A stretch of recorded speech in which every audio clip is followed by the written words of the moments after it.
All right, testing, 1, 2, 3.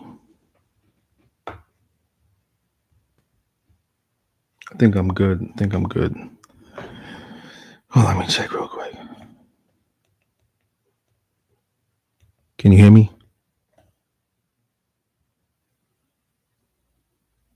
Is the mic on? All right. Yeah, we good. All right. Oh, what a dope 2 weeks, 2.5 weeks. It's been really good. All right. Yeah. Hello, world. How's it going? Um, I don't know if this is jet lag I'm feeling. Might be. I uh just came back from New York.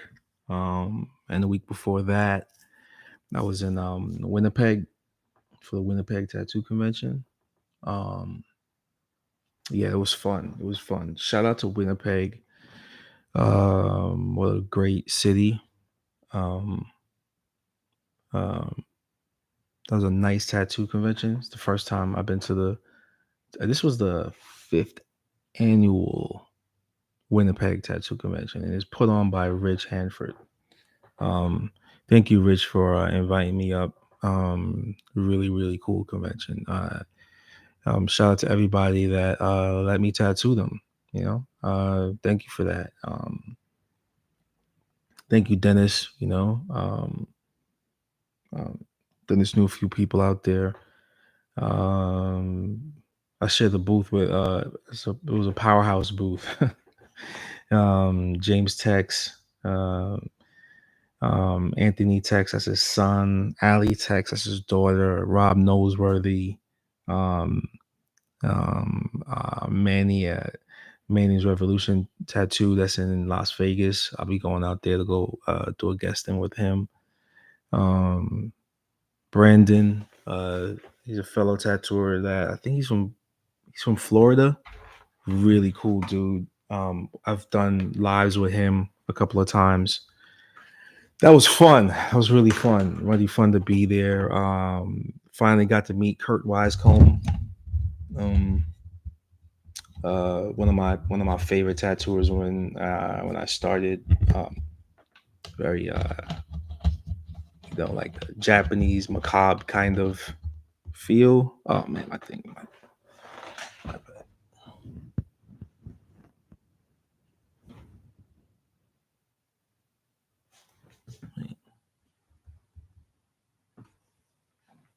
Sorry about that. My iPad just went out on me.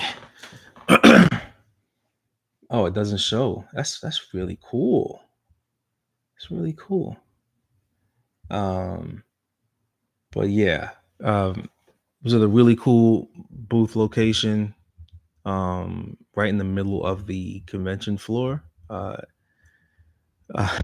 it's one of my first times actually doing a judging, which is something I'm deathly afraid of doing. Uh, yeah, I don't feel like I'm there yet to be judging. I don't think I'm there yet to be like, hey, I'm gonna judge this tattooer's work. But I mean, they trusted me to do it, and I did it. It was cool. Um, I would love to do the convention again. It was fun. Um, uh, James Tex, man, like gotta gotta say how that guy's not just his tattoos, but him as a dad. Uh, both his kids are tattooing. That to me is like cool. Like that, like his legacy is like that. What a way to cement your legacy. I'm not saying this. That all tattooers should doing that. Should be doing this. You gotta really go into. All right, I know you might have kids and they don't want to tattoo. All right, fine. I'm not knocking that. I'm not. Your kids can do whatever they want. I'm just speaking on this situation that I saw. When you could just look at your two kids and bam, they're tattooing. I like that. I like that. But yeah, it was cool to see that. That inspired me a lot. Like I hope my son and my daughter, my two older kids do I'm getting to tattooing. Even my youngest one, man. Whatever they choose to do in life, then that's cool. But yeah,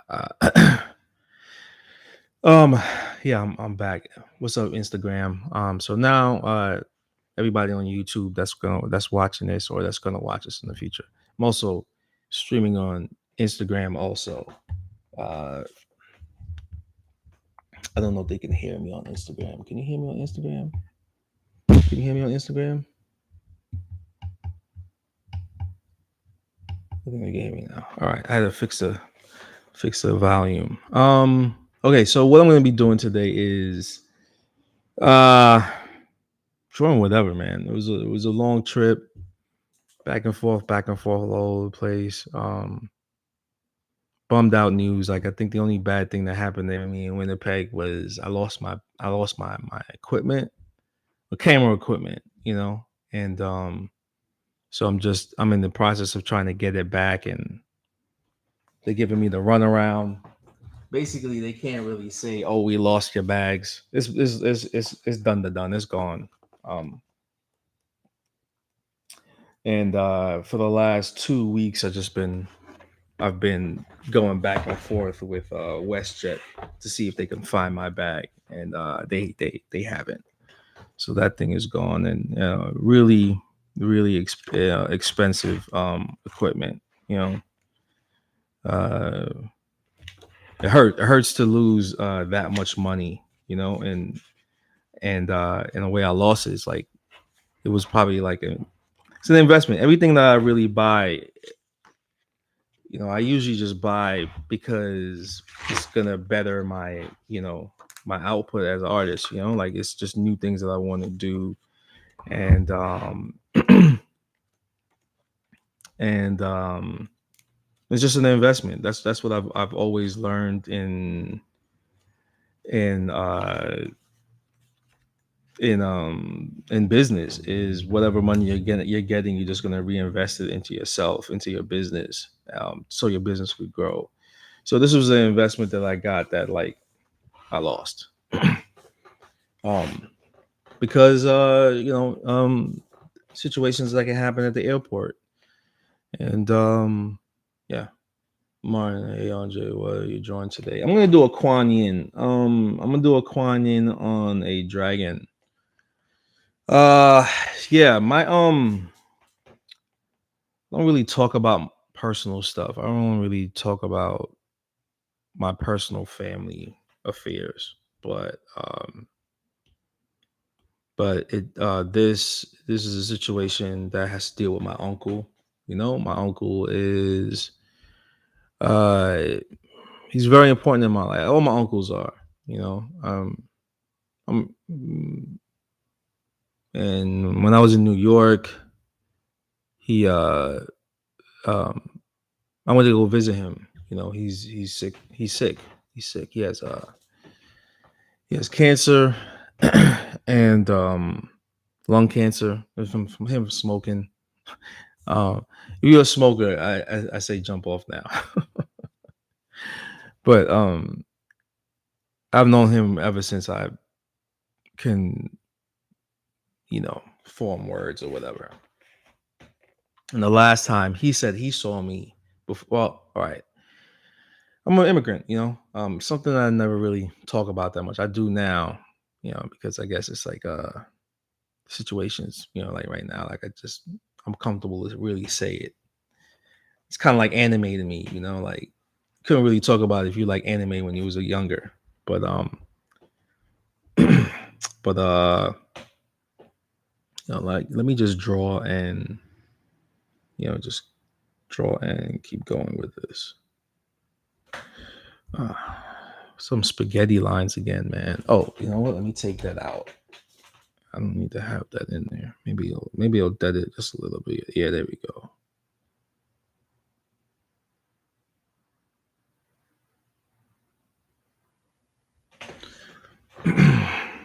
um yeah, so when I was a little kid, I came to this country when I was like 5 years old. Real young, real young. And It's like those. It's like those. It's like the. It's like the standard immigrant story. At one point, it's a little bit different now for some people when they come to America. But born in Jamaica and came here at around 5 years old, and it was like culture shock, And my uncle was uh I was just lonely. I guess my mom saw it. Um I was a little kid, so like what I remember from my perspective, just wanting to know my dad, didn't know him at all. Um and my and when I came here, I was just little kid, and I saw my uncle for the first time since I was like a little baby. And he was in my life in and out, like because he's an adult, so he's got his own life to live. He's got to do things. He got to take care of his kids. So there's but so much time I could really see him. But when I did see him, he always smelled like Newports. He always smelled like Newports. Always. And and I think before that I was never really exposed to cigarettes like that. And and it was at that time, like, the 80s was like the whole movement of like there's some kids that was born into like the cigarette movement, like don't smoke, don't smoke. And my uncle was like a heavy chain smoker, you know. And I think it was just his way of I'm not gonna speak for him, but it might have been his way of just coping with his culture shock, and whatever he had to deal with when he was growing up. And cigarette was a thing. So it's easy to tell people you don't smoke, but no one ever asks like, hey, why do you smoke, right? Like, everybody could really just say don't smoke, but everybody has their reasons for smoking. And he had his reasons. And but he was probably one of my family members that got me into drawing, but didn't realize that I didn't realize at the time he was getting me into drawing like that. Like my Uncle Dave, uh he was pivotal in sparking the the idea of drawing, you know. But my uncle was showing me like he was bringing over the old Conan comic books that what the cover was. I think the covers were Frank Frazetta, but the interior was Buscemi, I think. Right? I might be wrong. But if anybody is into Conan and all that, just hit me up. But it was a giant size Conan issues, and loved them, man. And I didn't understand like that what you expose kids to, it lives on in their memory in a way, right? And so my uncle always smelled like Newports, and he always, and he cursed a lot. Probably one of the first people I knew to curse. And in Jamaican culture, like cursing is kind of like, it's very Baptist orientated religion, culture, a lot of Jamaicans is Baptist. And yeah, so my uncle played a part of my creativity, huge part of my creativity. Um, and now he's just seeing him, like laying there on the couch, and, like he's fighting for his life. And my uncle was like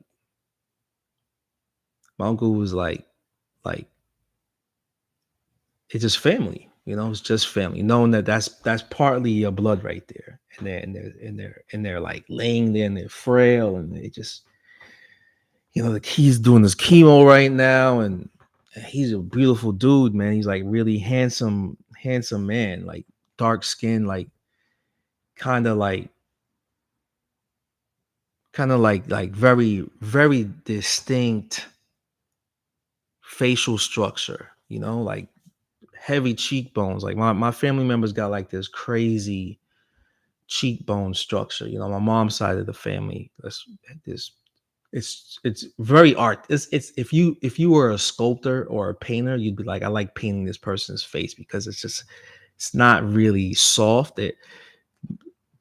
But the cheekbones are very distinct, very beautiful, very beautiful. My uncle's a handsome man, dark skin, like like ebony dude, right? Just like, and he had like wave. He had like, I remember first meeting my uncle and he had like a Caesar cut, and I just remember how the way he had black culture is called waves. It's just the way the hair is. It just kind of just has this wavy look.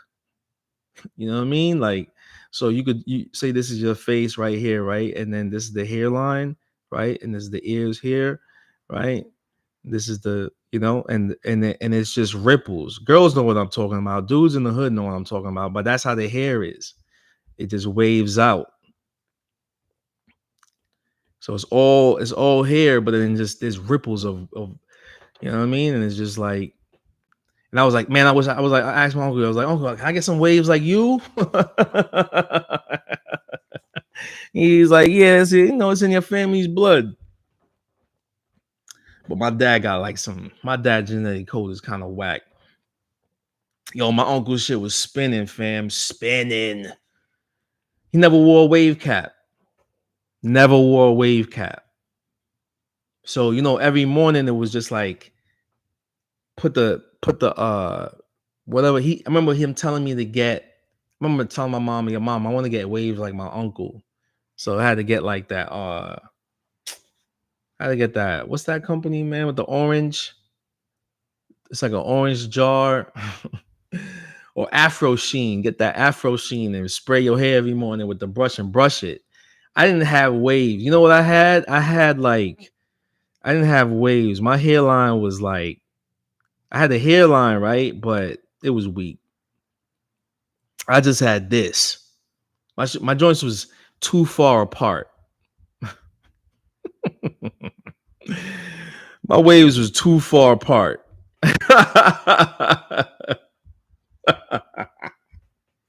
I was tight. I was like, yo, what kind of genetic code is my dad, yo? This is trash.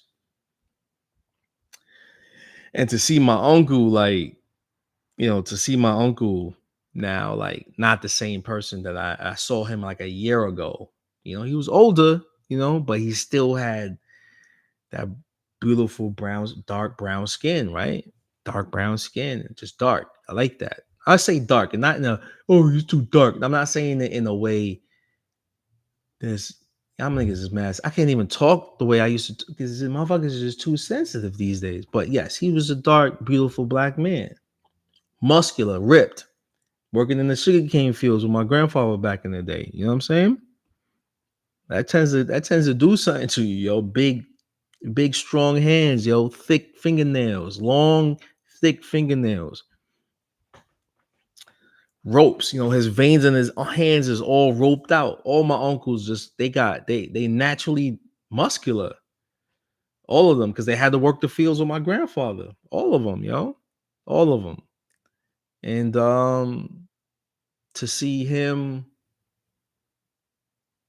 going through, fighting lung cancer, going through the chemo treatment, and he's just frail.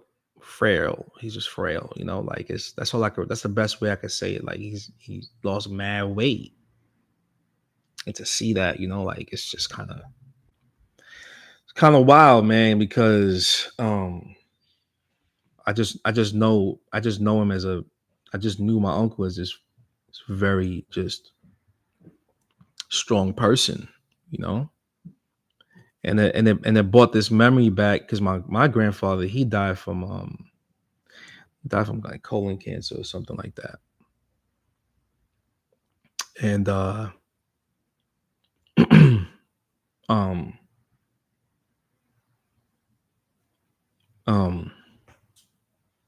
and it brought back this crazy memory of when I went back to go visit my family. Like I came here in 85, so I went back down in like 87, 88. And it was like it was told that my grandfather is sick and blah blah blah. And and um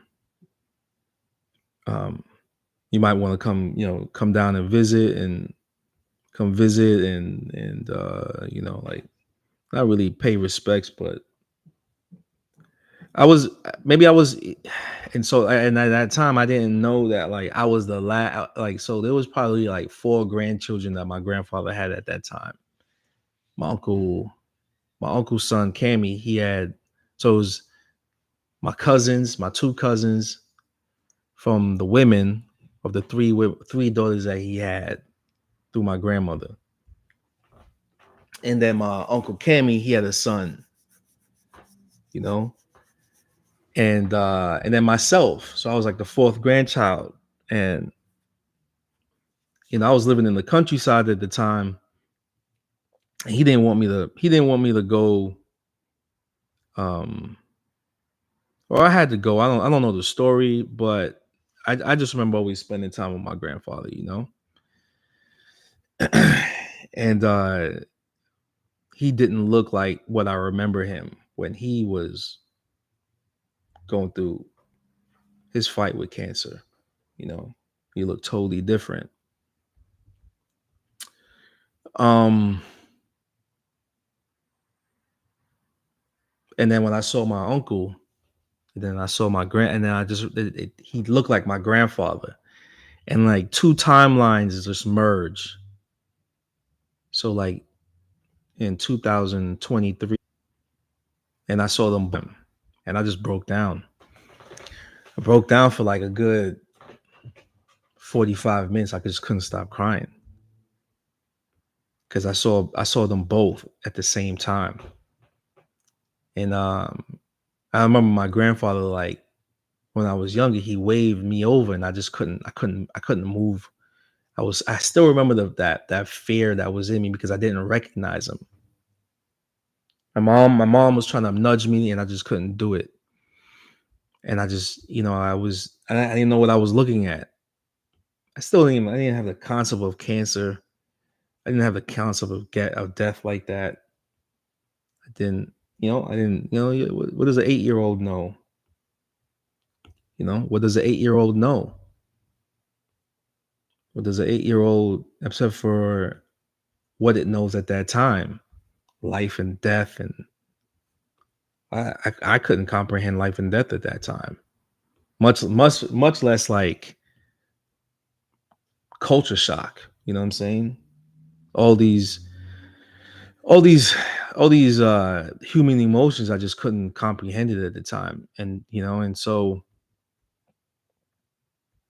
um yeah, I shut down a lot, and then like I think everything went hazy. So yeah, I shut down, and when I saw my uncle, I just saw my grandfather again. But this time I was like, in honor of my grandfather, I just went over to my uncle and I just like tried to touch him, and his arms didn't look.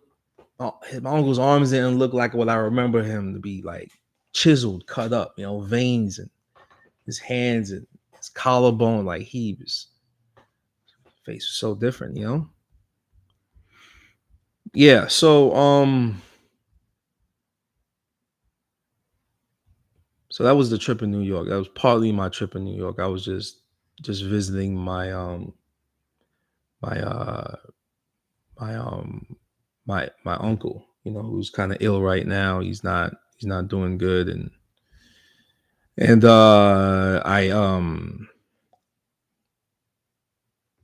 was crazy because I went to the Bronx. He lives in the Bronx, so I jumped on the train from 34th Street. It was crazy because I had to buy it. I bought a Metro card. I got on the train, and I haven't been on the train in years. I haven't been on the train in fucking years, man. It just New York just smell like New York, you know? The people are different now. There's like, there's all these new people that just which is always it's never gonna be like a stagnant city. If you're in New York, you from a small town, you're from a small town. So that's just how it is. But New York is always you're never gonna see the same people. If you're in New York, know that. Know that. That's it. You only got but so many you only got but so much time in New York. If you ain't make it, you got but so much time. And so when I went back, it's crazy to see just like the city like that. What I remember from being a little kid and 34th Street, 42nd Street, 14th Street, Union Square, Chelsea. I went walking this trip, just reflecting on so much shit. Taking the 2 train all the way uptown to Gun Hill Road. Yo, Gun Hill Road, what's good? Gun Hill Road, what is good, yo? What's good? What's good? What's popping, Gun Hill Road?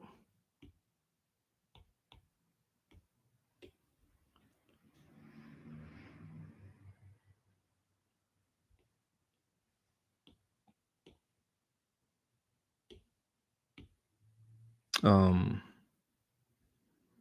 yeah, he went off of Gun Hill Road, went to go see him. Um, and just that walk. Yo, that walk on Gun Hill Road to my uncle's house is like, yo, this is crazy. Look at this neighborhood. This is ill.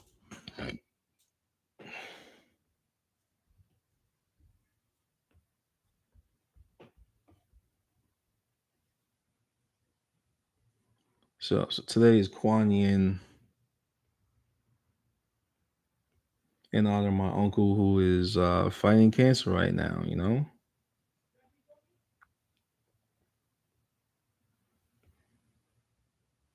Um yeah.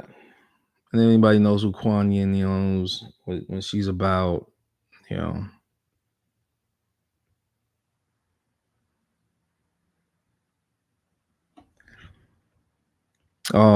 Shout out to my cousin, you know, he's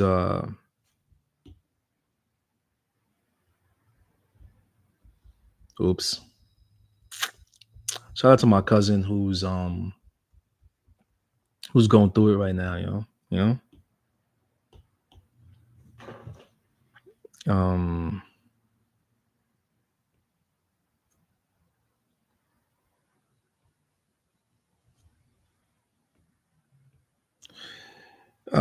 yeah.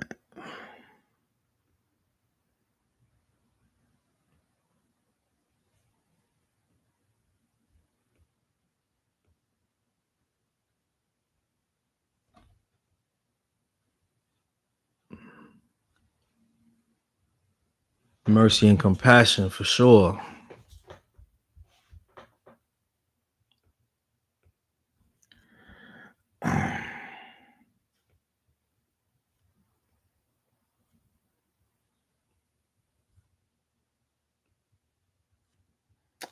And this is a Kuan Yin reference from a Hokusai print. So fucking wild that this book came out. And I'm doing that in honor of my uncle. Yeah,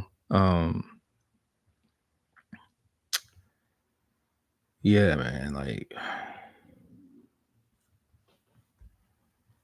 so we're gonna knock this out. See if I could how fast I could do this in like 2 hours, I guess. No, maybe more than that. We're gonna do like a full 4 hours today. Um, yo.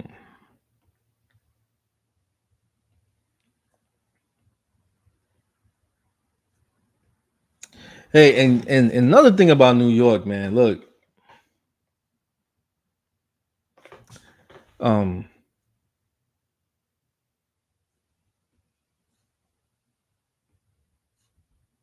yo, it's still not safe out there, yo.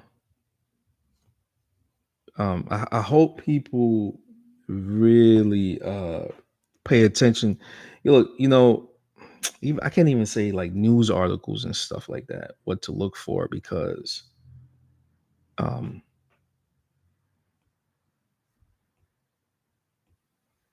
because even those things are just they don't even get the full story.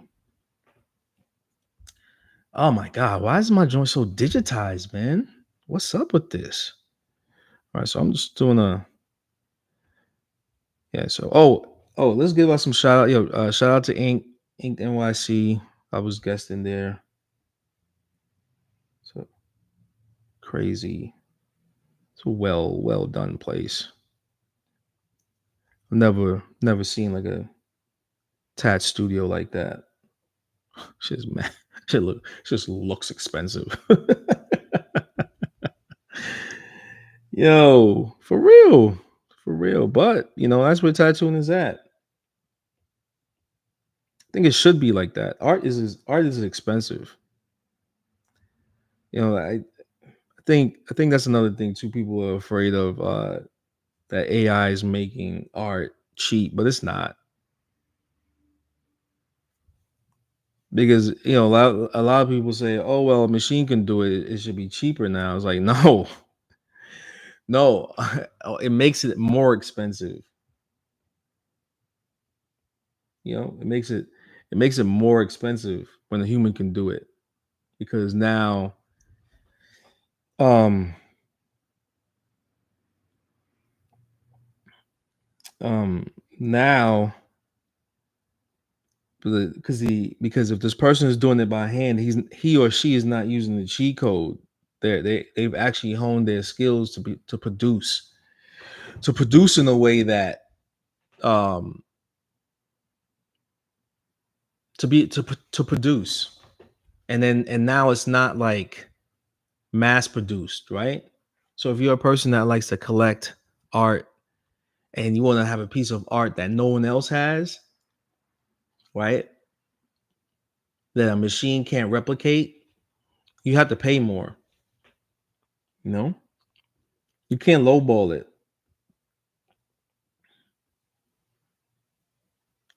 Can't lowball it. Don't try and lowball it. you know don't try and lowball it, folks. Yo, I being attached to it for so many years, it's like, people will be like, oh, this culture is cheap, this culture is cheap, this culture. Nah, you know what? I get it, but y'all all act the same. I can easily say it now, like, and it might sound like I'm being problematic, or I'm being edgy or whatever, but like, all y'all are the same, like black, white, Asian descent, Spanish descent, black descent, white descent. Y'all, everybody's the same. Everybody wants it for the low. But guess what? It doesn't work that way. You know, doesn't work that way. Everybody's the same, really. I've been tattooing 20 something years, so I've seen just about all the different cultures out there. And I know y'all got money. Y'all got money, but you want to spend it on shit. You want to spend it on shit. Exactly. That's what I'm trying to say. You want to spend it on the shit. And that's the problem. That's the problem. You want to spend it on shit. And then you always get mad after you buy that shit and just say, "Ah, you know, look. I know there's a whole culture behind buying cheap stuff and then complaining that it doesn't work. Why I spent all this money, but you didn't really spend any money. You lowballed it, and then all right. For instance, this work chair that I got, right? It's a Herman Miller, right? I'm not flexing, but goddamn, I got two Herman Miller chairs, one at home, one here at the studio. I've had the one at home for like over 10 years, and it's great. It's all premium quality materials. Whereas if you buy some cheap chair from like IKEA or whatever, um, You get mad when it breaks. And I know there's reasons on why people do it, but it's kind of like tattooing. Hey, if you can't afford it right now, just wait. Just wait. Find that artist that you like and just wait. Get your money up and then go to that person.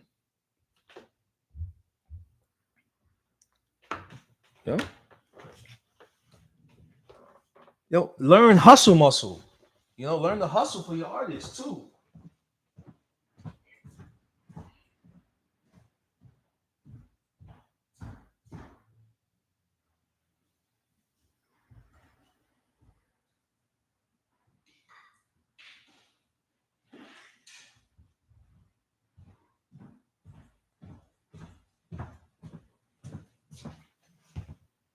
Another thing too is like, how bad do you want that? There's ways of hustling for your artist too.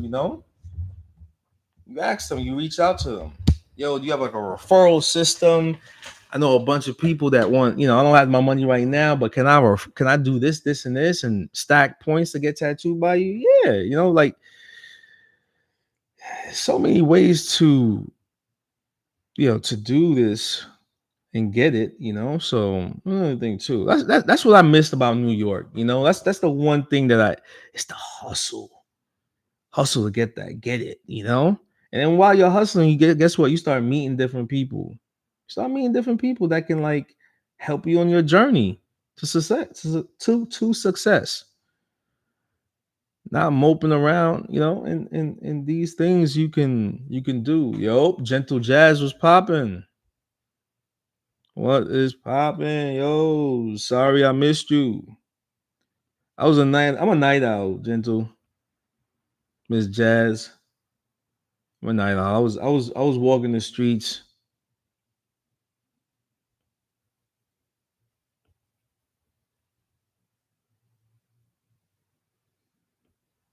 Trying to remember all that. Oh yeah, that dude was taking a piss in the corner of your shop. Crazy.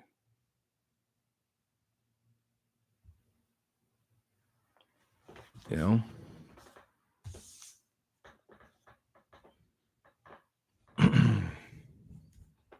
I balked at him. I was like, "Yo, don't be pissing on my friend's shop." But he was drunk.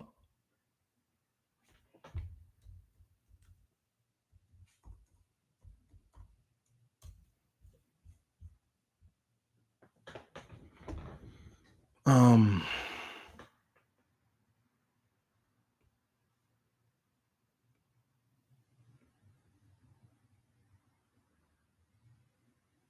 Oh, you know what? When I used to work at Invisible, that used to always happen. That's the P spot. Little.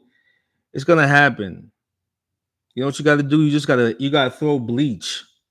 You gotta buy bleach for that spot. You know what I'm saying? Buy some bleach for that spot because I remember when Invisible was there, uh, um, dudes used to always it just smelled like a urinal. Girls peeing, dudes peeing. They just pee there because any bar I can't remember what bar was around the corner from I can't remember the name. Um, um, there was a bar around the corner, and once that let out, dudes would just go around there. Don't go around there, and they just walk down the steps and and take a piss on their way home and stuff. You know what you could do? Yep. There you go. Nate said it. So put like a car battery, right? This is what you do. Put a car battery. What's them joints? Them clamps, and attach it to it. And so when the piss hits the gate, it'll zap their dicks. Pow!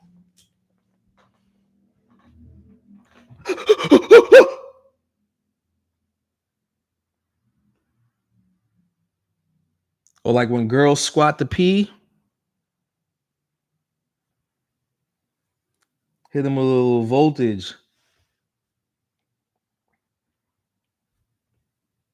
For real. It's true.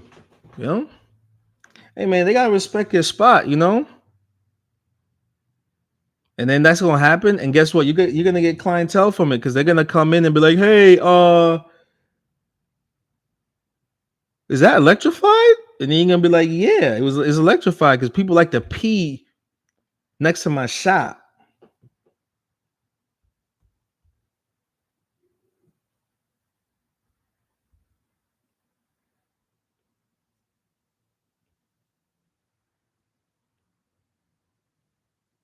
You know what? Turn that thing into content. Turn that thing into content. You should put a lipstick camera. You should put 4 lipstick cameras at that doorway. 2 up top, 2 up top, and 2 on the sides, right? And so every time somebody goes to pee, you got them on camera and just have a YouTube page just for that. So every time somebody takes a piss, they're getting zapped by that gate.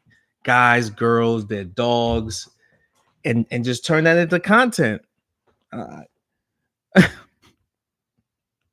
you know what I mean? A 24-hour live streaming camera.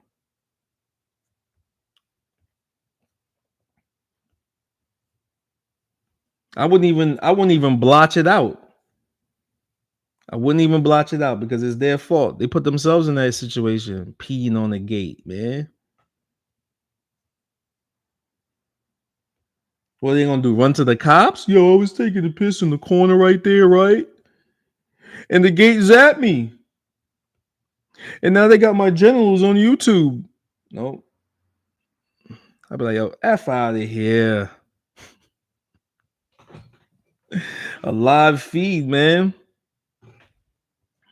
Any shop, really. Any shop. And guess what? You'll never know who pops up. Imagine it's Brad Pitt one night walking, walking on Orchard.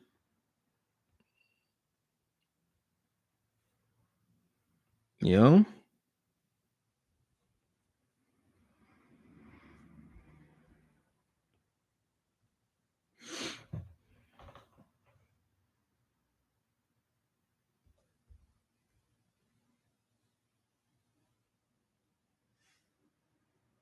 I don't know. I think it's a good idea.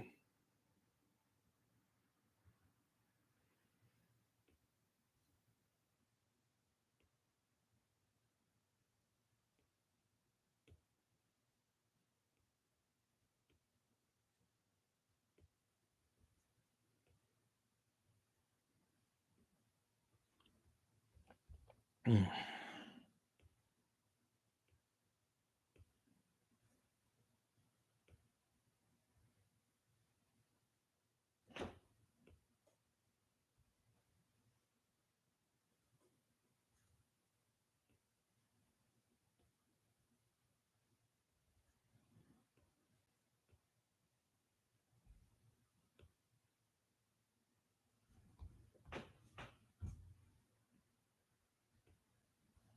Okay.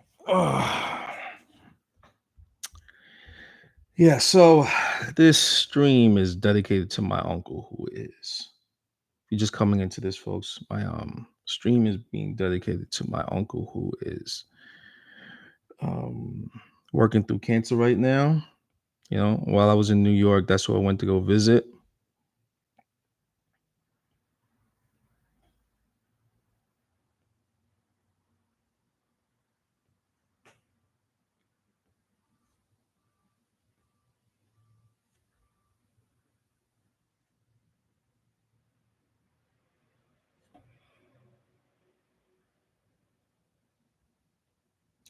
Oh, word. You know what? Another shout out to my homeboy, man. I haven't seen in a long time. My boy Ruben, man. So I'm in New York, right? Uh I'm in New York, right? And I meet up with Puma, my boy Puma from back in the day, Black Ink. You know what I mean? Shout out to you, my guy. and we're chilling. And plus, I haven't. Yo, there's another thing too. I hadn't smoked weed in like maybe 10 months. I haven't smoked in like 10 months. I don't know why, folks. I haven't smoked. Hadn't smoked in a long time. And so, who do I smoke with? Puma. I smoke with my man Puma, and we are getting lit. We getting lit, man. We getting lit. This dude Puma is he's turned into a urban. No, I shouldn't say urban. We moving out of urban. Puma is I'm not even far from he's not. I'm not even gonna say Puma is a influencer. I think Puma has become a star in himself. He's a star in New York. So and we would and by seeing this is we're walking down the street now and I mean everybody's like, yo, Puma, what up? And I love it. Girls are asking, can I take a picture with you? And to see this, look, man, to see this is dope. To see my homie P just can crowd control like that is great. You know, to crowd control like that is dope. And P, like that's P's going through some hardships in life. Yeah, I know somebody's in here watching this, like, well, I've been through some hardships too, but you don't see me. I'm like, look, shut up. It ain't about you. I'm talking about my man Puma right now. Talking about how he has risen, you know? He's like risen from definitely a hard exit. Whoa, why her face look like that? What did I just do? She look goofy. And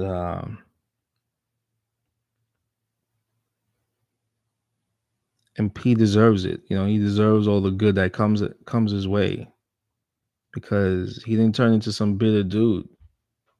And he's worked, you know. He put that work in and didn't give up. A lot of people give up. A lot of people give up and he don't deserve this, he don't deserve that. And it's like, well, maybe he does. Maybe he does. Maybe he does. And it's not even a maybe. I know Puma. He deserves it. He deserves all the flyness that comes his way. Um, all I could do is just sit back and smile. I even took a picture of that. I took a lot of pictures of the interactions with people in Puma. From walking down in Manhattan to being in the middle of Harlem. You know, being in the middle of Harlem.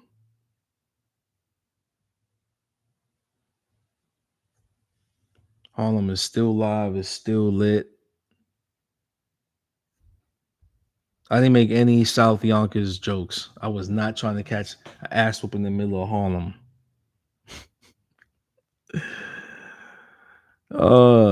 Shout out to all my peoples that live in Harlem. Oh snap. Um,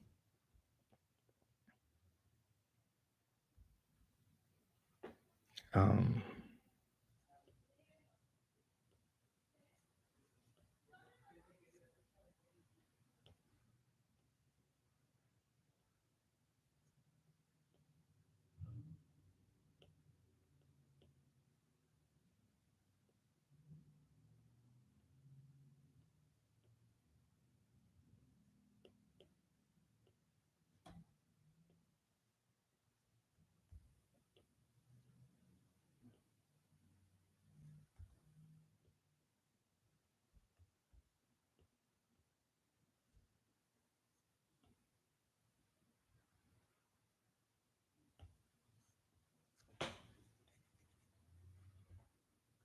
okay. All right. Just working out composition, folks. Working out some stuff that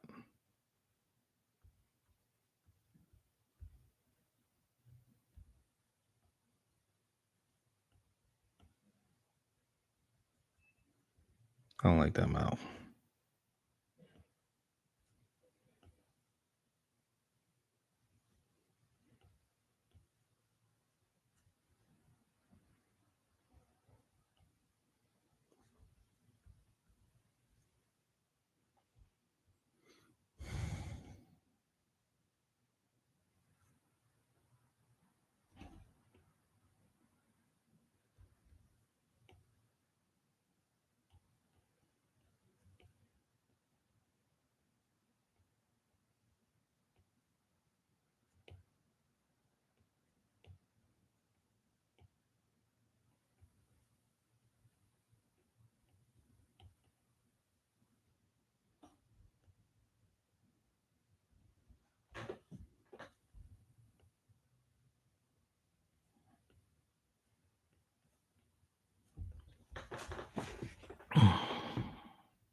What up, Professor? Thank you for the live stream. Tell us about claws. My claws look like broken hands when I draw them. You know what? Let's do claws. I'll do claws. I'm gonna do a Patreon on that. I'll do a claw Patreon.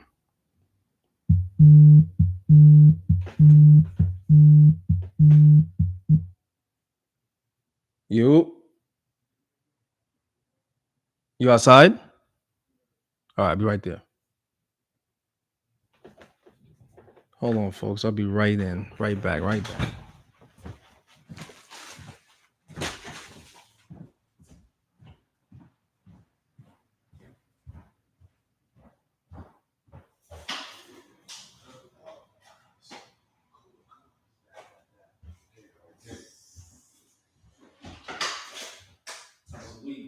Man, it's going good. It's going good. It's going good. I'm doing shit. I'm going live just now. Going live? Yeah. I'll get this out of the way. Well, if you want to draw on that table. What's new with the kid? Shit, man. I just came back from New York yesterday. Oh, yeah? Yeah, man. Working or seeing family or what? You You still got family back there, right? Back home. Yeah, back yeah. in New York, yeah. Yeah, just working a little bit and visiting my uncle majority of the time because he's got cancer. Oh, okay. So That's why. My aunt just passed from cancer, son. yeah. Yeah. Shit, man, this shit is. Then like I started freaking out. I was like, yo, why am I dead? Because like I can't really stay too long because like he's sick and I guess you could be around people now and What stage is it? shit, what is it? Is it 3 or 4? I can't remember. He looks frail. Yeah. Frail. Uncle's in his 60s. This is the one I put on a jar, yeah? No, not him. Not him. Oh yeah, my bad. I was saying about let me get back to this. My boy Ruben, man. As I'm chilling with Puma and walking down the street, I bump into a dude I hadn't tattooed in a long. One of my first, I bumped this dude. One of my first Japanese sleeves. It was like a snake in water, and but it was more like inspired by like a Klaus Furman, Avi Vanunu style of doing Japanese style tattoos. Like what's going on in Israel, like how Klaus Furman from his style influenced this one tattooer, Avi. And so I was at that time I think I had just gotten my right arm, my lower right arm done. And I seen this kid Ruben, man, and we were going to get lunch at this one spot to go into this restaurant that he's at. And yeah, I want to just shout out my boy Boricua, my boy Ruben that works at Boricua. He's a general manager at this restaurant down in Manhattan. I think it was on either 20th or 19th. Yeah, man. Shout out to you, Ruben. Definitely when I get back to New York, I'm retiring. So yeah. So I was saying to you, Paul, I was out there for like what's that? Oh shit, did I fuck up again? Oh, I fucked up. I thought I switched out the. Oh no, I didn't. I didn't fuck up.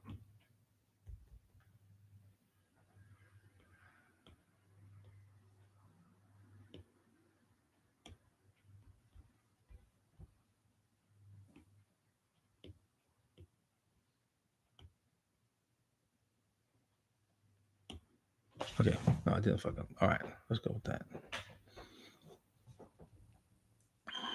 Yeah, I was out just there visiting him, see how he's doing. Yeah, man.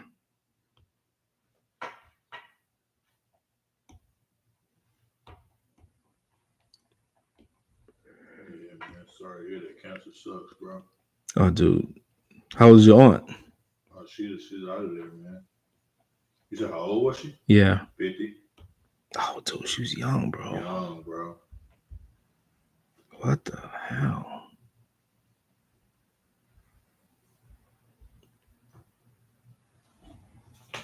Wild young, because I'm only 44. Yeah.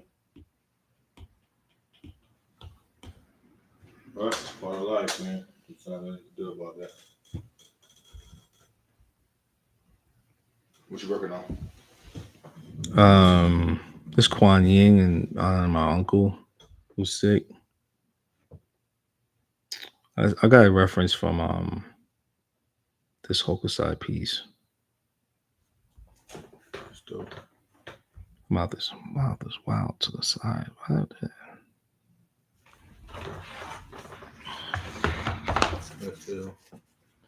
Yeah. Wait. I want to do like.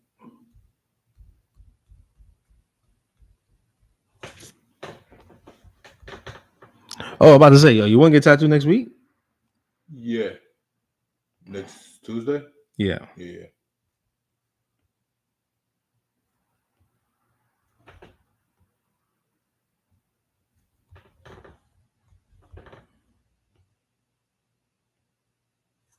You printed the stencil out already? Nah, not yet.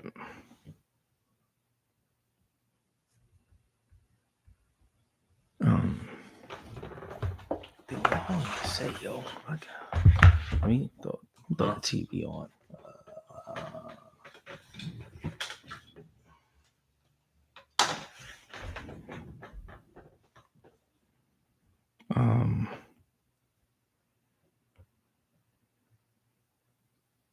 Oh, I got this joint from Jay Watkins. He sent me this video real quick. I got him working on some machines for me. You did? Yeah. Oh, that's dope. What do you do for me, man? Oh, I gotta show you this shit.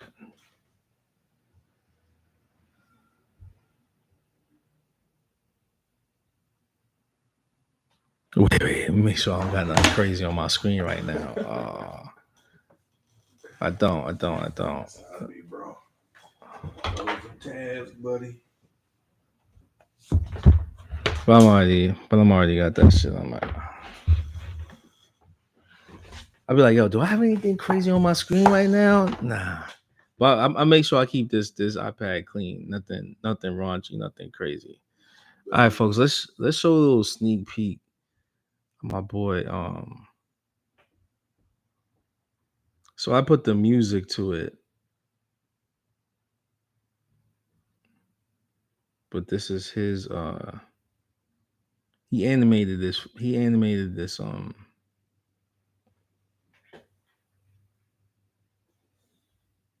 where'd it go?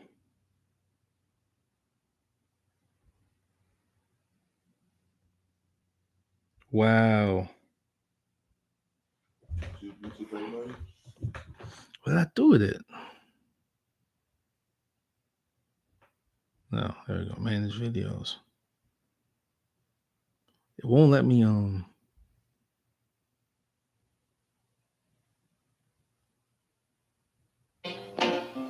Yeah, take my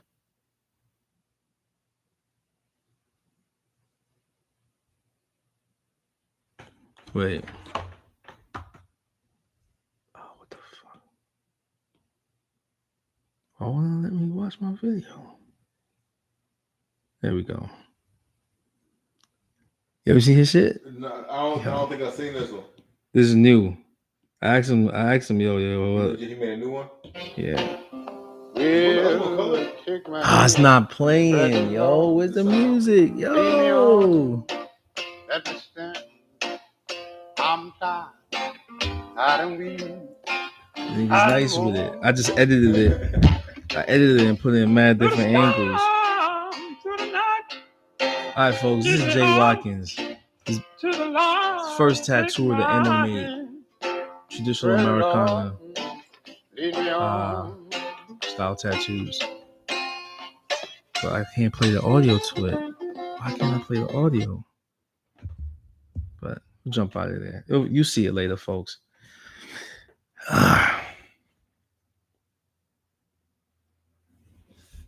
But I got the first commission. Flex.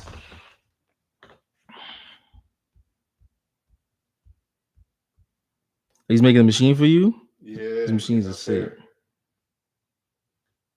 You know, you can't do traditional work without traditional tattoo machines, dog. I mean, you can, but it ain't as much fun. Yeah, it's got like a certain give. Yeah.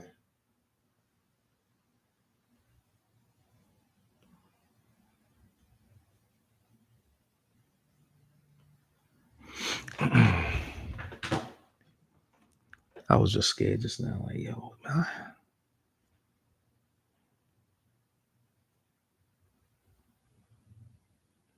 I'm trying to remember this thing that I saw in New York. I was just so like,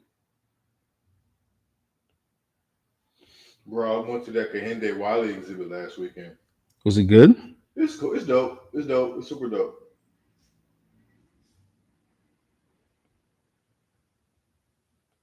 Well, the stuff, a lot of stuff is super large scale. Have you seen it yet? No. A lot of stuff is super large scale, so it's mad impressive. You know what I mean? Oh, that's good. Yo, you seen that dude that hit them people? In that truck? Yeah. Wow. Wow, man. Cops almost up to his windows, man. Did he kill anybody? I did it. It was cool. I hope not. He hit some dude, and you could. I swear I heard homie's back break. No way, bro. You can hear the koosh, the impact. Yeesh. I'm like, yo, what are they doing in Atlanta, man? I heard Atlanta's almost lawless these days. Bro, pickup truck, big ass pickup truck with the fucking chrome ass grill. Wow, son.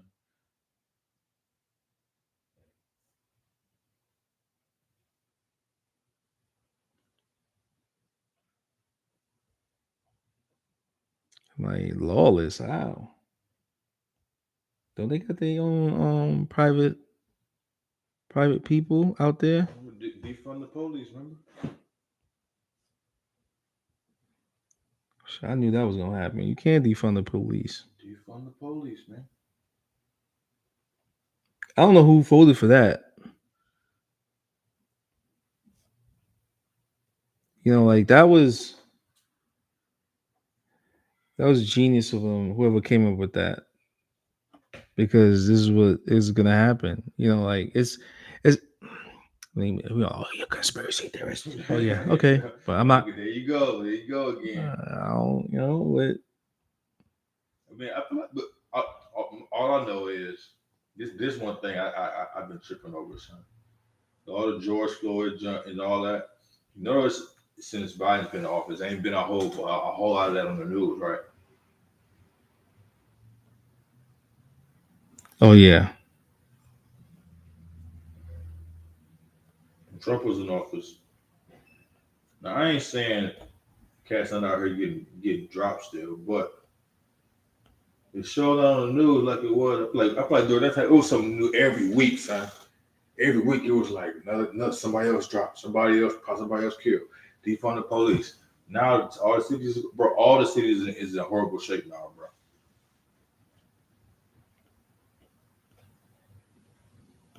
Horrible shape, son.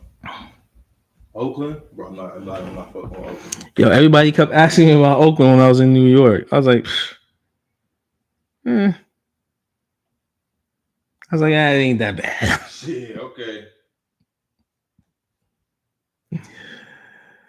I just invested in a lot of bullets. I'm not worried about nobody harming my person, bro. That's my property. I'd be worried about, dog. Oh yeah. Yo, look, my cameras got stolen, man.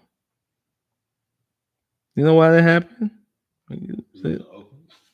Nah, I was in Vancouver, but it's just happening everywhere, man. Everybody's hurting. Yeah, so see, man, all the cities is bad, man. Everywhere's messed up, man. Don't get it twisted.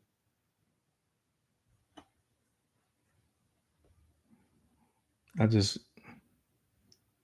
you know, hey, folks, you want to make some good money? Invest in brass. What's the one component when you need for bullets? Brass, right? So, invest in brass. Brass ore. Companies that mine a lot of brass. Invest in those companies. It's the best way to make your money back. Yeah, somebody getting shot, huh? And no, and you know, there's another one you can invest in. Invest in embalming fluid. Y'all think I'm joking, man? All right, yo. It's funny because it's true. So all I'm trying to do is just, you gotta play the game. Gotta play the game, folks. Don't invest in funeral homes because that's, you know, it's the same type of brass they use is that brass for the coffin.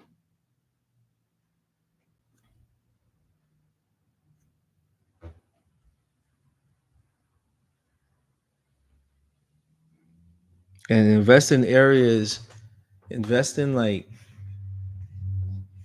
and then look at where like the most, what's happening. So since we're in the inflation, right? People that were millionaires are back down to 100,000 So they have to go back. You know what I'm saying? So they're not liking it. So a lot of those people are like losing it. You think so? Like, okay, let me act like you think they can't make it back? They could, but it's going to take time. But you know, like, how do you, you have to have discipline in the sense of knowing that, like, yo, I'm not a millionaire anymore. Right. I can't spend frivolously like I used to. I always see the videos and cats be like, "Oh, I lost all today. How would I make it back with all the, you know what I'm saying? Yada yada yada." Like y'all make it sound cool. You know what I'm saying? Yeah, but sound smooth. Yeah, they could get they could get, you could definitely make it back. It's just, you know, it's, you can always make it back. It's just the process of waiting. The waiting game again. Mm-hmm.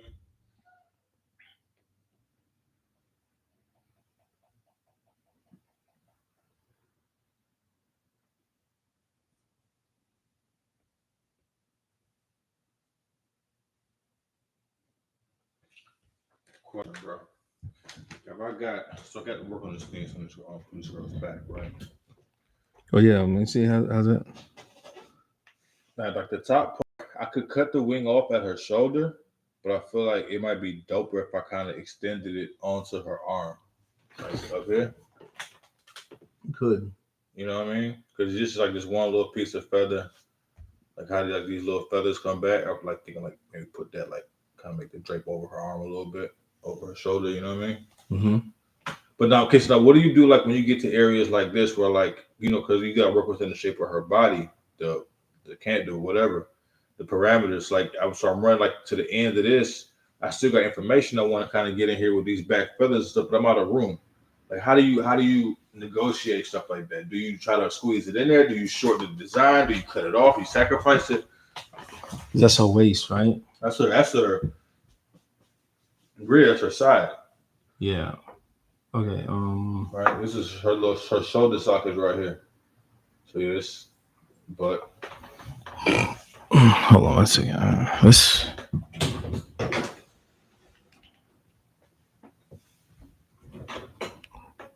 Can you airdrop that to me? yeah. Sure can.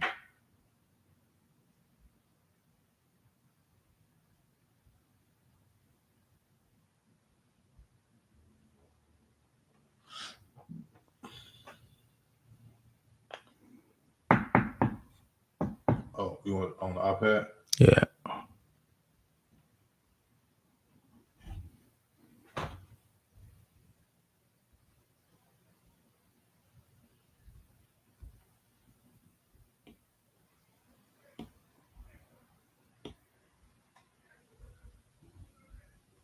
Technology is a motherfucker, boy. Okay, so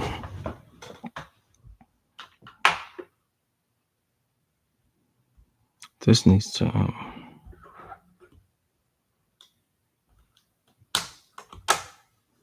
Let me unmerge it. Wait. Oh, you got all the layers in too, isn't it? Yeah.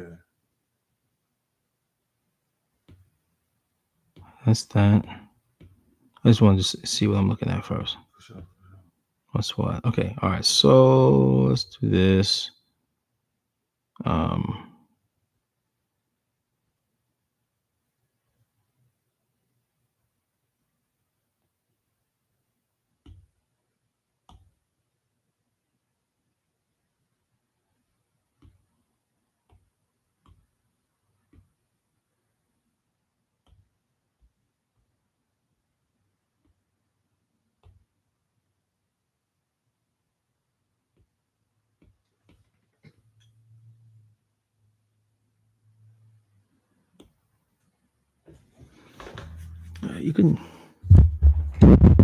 You can use all of that. I would say.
So this looks the composition. I have to just tilt it, right? Yeah. So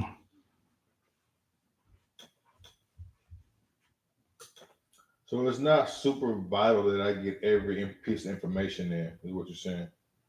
yeah, like what the important stuff for me I is forgot about that little trick. Making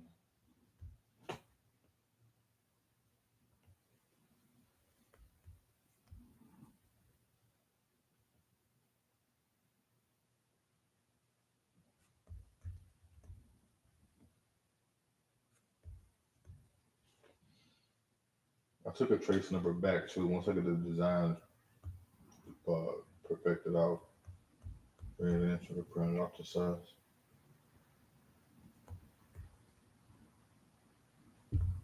I might start it over here.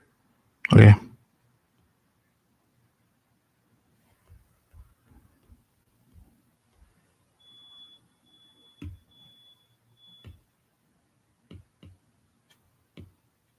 I felt like that top part of that wing, that curve, kind of fit her shoulder so dope, so well. I was trying to keep it in there, but I think for the sake of the piece, I might have to sacrifice it.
So it's like more like tilting it. Let's go. And remember, like you're working within like the so it's the egg shaped body, and then you got like these rib things coming off of here.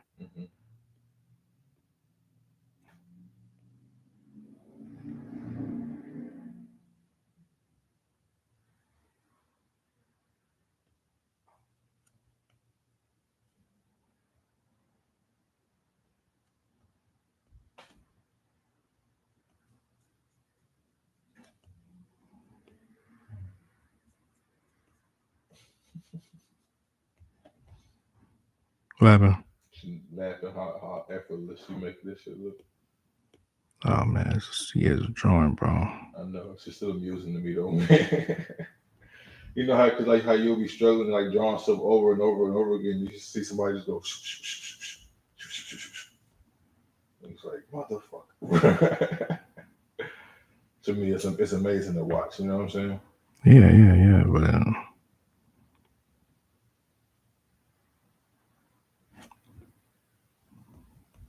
all right, so the tail feathers now come from that same thing, but just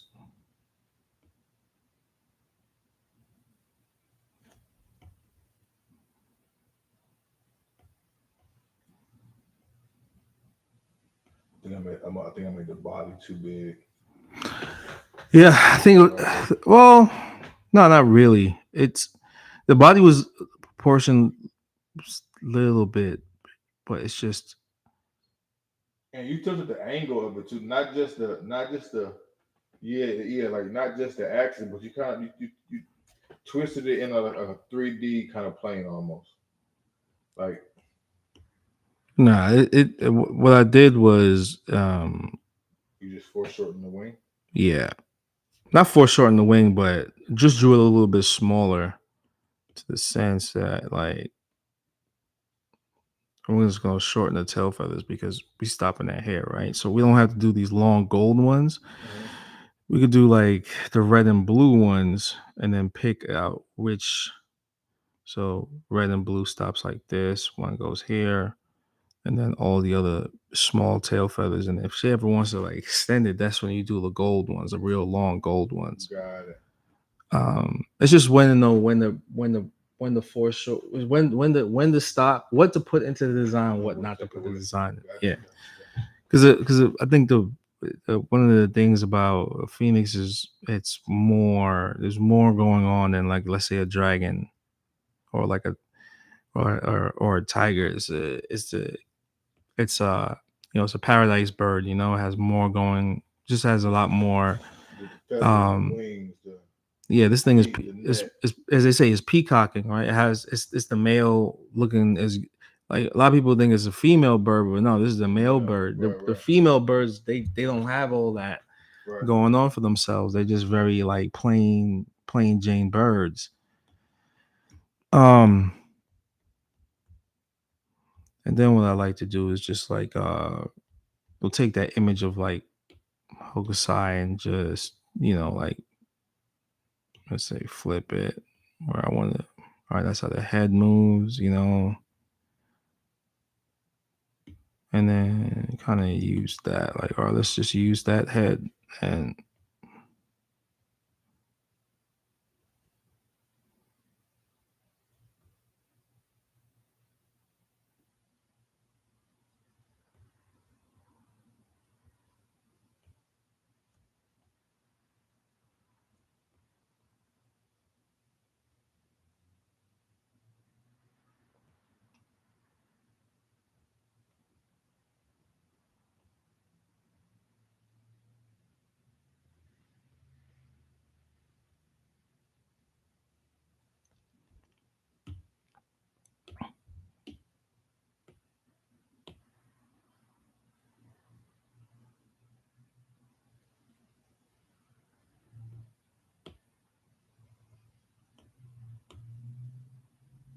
I think this Phoenix design is really good because you can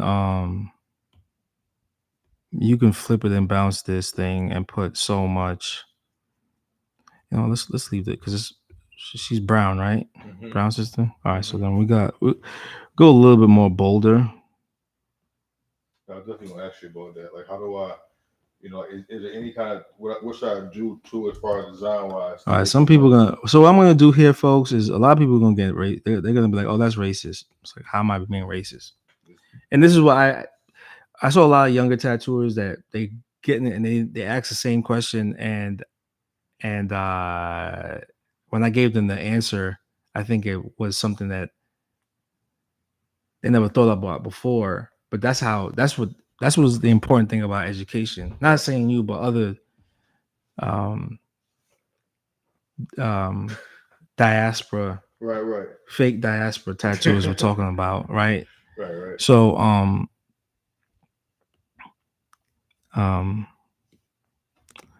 so what I would do is, and this is what's gonna help a lot of tattooers is make the page brown.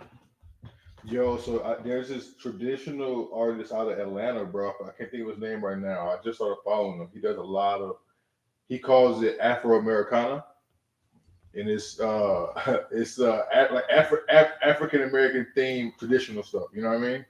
But he does all his designs, all his flash. He does them all on with the brown background. You know what I mean? There's only one dude I know. All right. What do you mean? Wes? No, not West. Oh, that's my homie. That's the West. That's my dog. all right. So niggas always looking for an angle to sell shit to people. All right, I mean, anyway. Yo, Wes, man. See what they do, Wes, man. He said he coined the term. I was like, yeah, but yo, Cat's been doing this, but I let him have his moment. He coined the term what? Afro Americana, son. Anyway,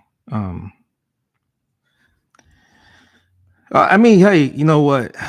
Do what you gotta do, B. Yeah, brother Liz, man. All right, look, and then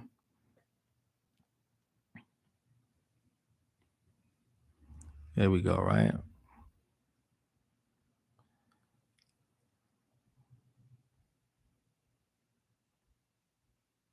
Kind of disobeying the silhouette.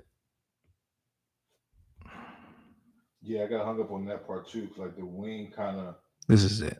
The Okay. wing, you know what I'm saying? The angle of the wing was the same. It matched No, the angle of the neck. that's it's all right. It's all right. It's all right. I keep forgetting you could mold and turn and move the angle of these joints whichever way you want. You know what I mean? But hey, you know what? Let's do it like we're gonna do it like that. We're gonna do it like this. Off the top of the joint with the shoulder blade.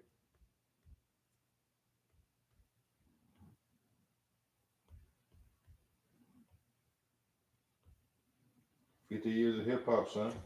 I know, man. New York was popping, bro. For real, they had all kind of like stuff going on, events and stuff. Oh man, it was dope. New York was popping.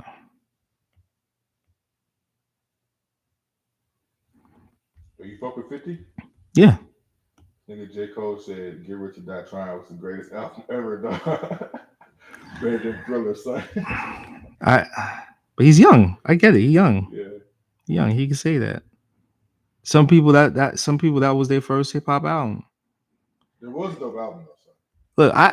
I when I was younger, I didn't mess with like R&B for a long time. Like old school R&B, I wasn't messing with that for a long time. Nah, man. Like Marvin Gaye, all that shit, son. Like Marvin Gaye, funk, like. Man, that's where the music at, But bro. bro, I was my brain was but you gotta You're from the South, son. We come from all that, all that blues, you know what I'm saying? right. That live music, real music, you know what I mean? Right, but exactly. And so hip hop made me appreciate it. That's the thing. That's where it all came from. It's all samples and stuff. Right. Hip hop made me appreciate, like they made me appreciate James Brown, right? Because that was kind of like the driving force behind it, like He was the first rapper. Right. Mr. Brown, you know. Mr. Brown had bars, man. Right. And a lot of the DJs I looked up to, they were like, you gotta listen to this. They got not that they were speaking to me, but they were Remember those mixtapes they used to do? It'd be like a bad boy mixtape, and it would play the song, like the current song, and then it would right behind it would play the song you got sampled from. yes. Remember those are dope. I didn't know where a lot of that stuff came from. And it's crazy when you can actually hear it, you go, oh, that's it. Yeah, RZA just put one out. Did he? Yeah, all the Shaolin, all just about all the things he ever sampled, he put that out. I know that's hard. Everybody wants to be the first or something, bro. I get it, you know. Well, I get it, but There's nothing new under the sun. there's nothing new under the sun, baby. Yeah, exactly. Ain't nothing new out there, B. Maybe the first to do something, but in their racial class, but even that says something that like, well, we've been doing shit since forever. Well, you know we make classical music, son. Yeah. It was made as a healing mechanism. You know that?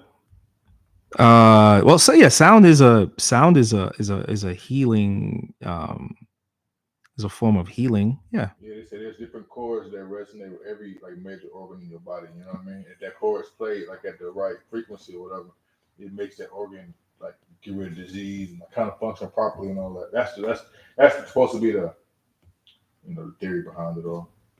Stringed instruments, drums. It started out the harp. The harp was it started out as the harp because all the piano is the harp laid down on the side. Mm-hmm.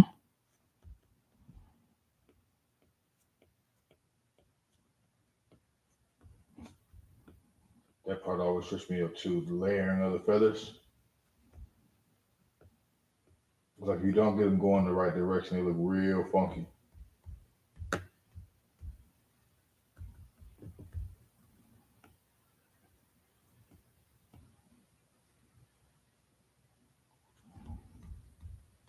There we go. What? All right, and then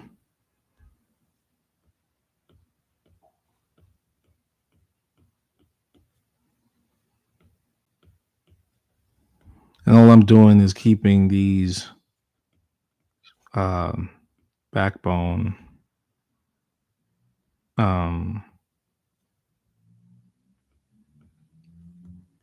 kind of The egg shape is so important. So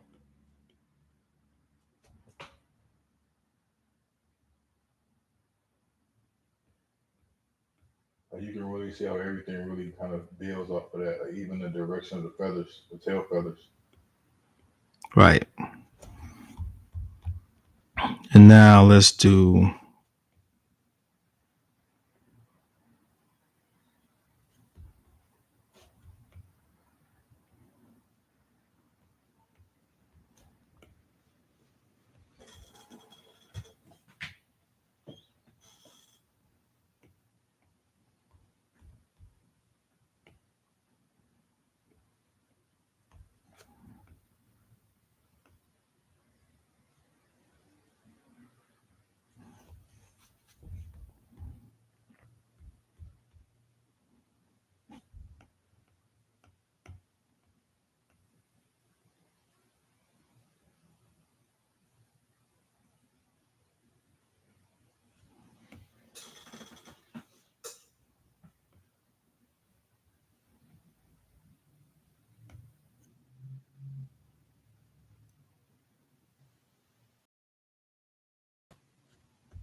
what's that, bro? That nigga's stupid, bro. What is that, bro? Bro, what's he watching? Man.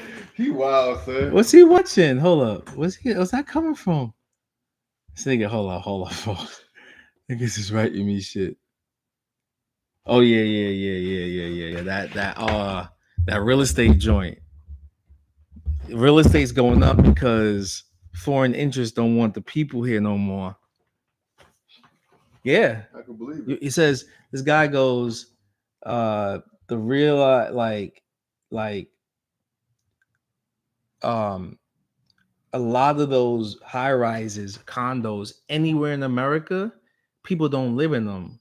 It's like people from Russia and China come in and buy up, all these properties, and then like they just basically, um, that's how they wash their money, Mm. you know. And when you hear a drug dealer get caught, it's basically them ratting on that drug dealer that they've been working on with for years. Right. You know?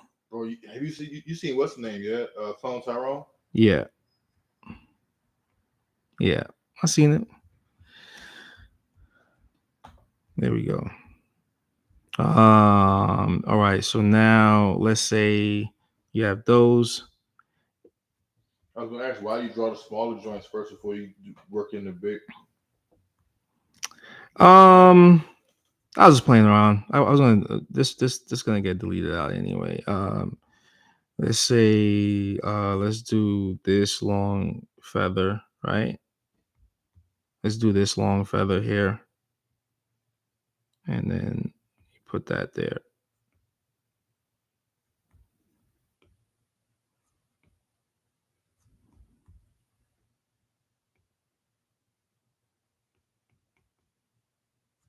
All right. Well, that's too big. You know what? Let's.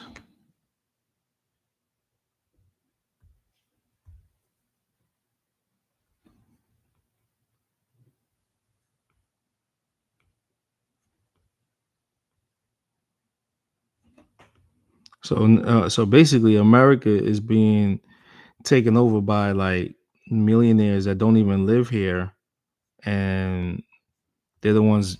They're the ones that are making all the drugs, and then how they wash their money is through um, real estate companies that cater to them. So if you got the money, they'll rather give it to um, somebody from China or whatever. Mm-hmm. And then what they do is they have their own real estate companies, and they build their own buildings, and then they basically have been doing this for years. And it's, in a way, it's like, um, like like the whole shit with Ukraine, right? Mm-hmm. Um, yeah, like they're kind of saying that, like, when he's like, Biden's giving them like relief fund money, that's just basically them washing the money and giving it to them. Right. That's their own money already. So it's their money already. Yo, what you saw that shit happen in Hawaii, son? Oh yeah, all over the place, man. We were there. We were there like a few years ago. How did this shit start? But yo, it's not even just how that shit start. But guess who is offering those people for help and saying that blah blah blah. If you sell us the land, we'll help you. Blah blah blah. Real estate companies. Those are the first ones coming in trying to buy it, and they're not even people that are from Hawaii Or America. wanting to buy up the real estate. Is people that just are. It's the finance game, It's the finance money game, and Biden's letting that happen. Biden just gave them a couple billion or million, but gave Ukraine a couple billion or million. And yeah, I'm saying what I'm saying. If you got a problem with, shut the fuck up. You know he's dirty. Um, that's where the money's at, B. Yeah. All right, so I think that works better. It reads a lot better.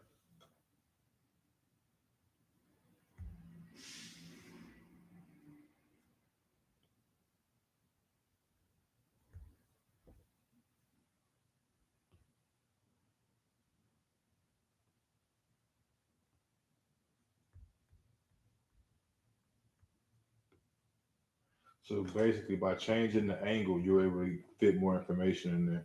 Yeah.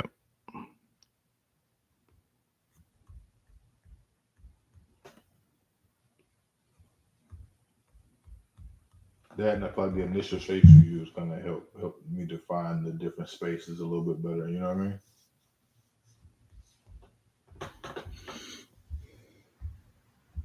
They're calling me.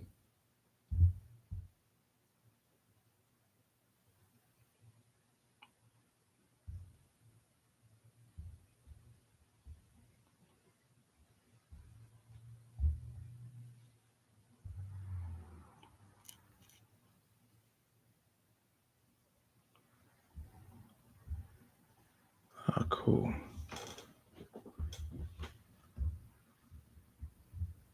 All right, there we go. So now let's take out the sketch, see what we have left.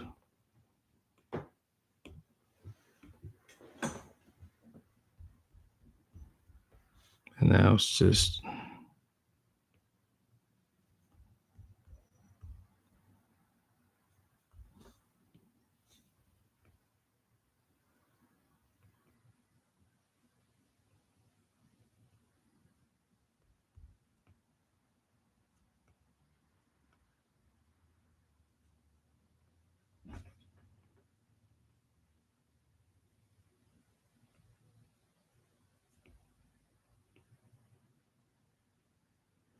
just reshaping everything. Mm-hmm.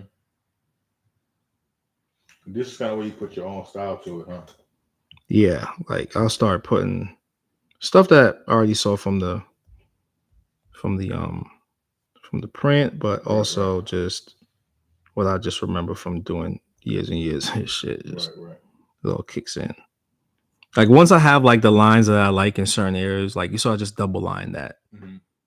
You know, I'll just double line it. I don't need to. And the brown paper. I mean, the brown. What do you mean by double line? What you mean? This is double lining where you just trace around it. Oh, right.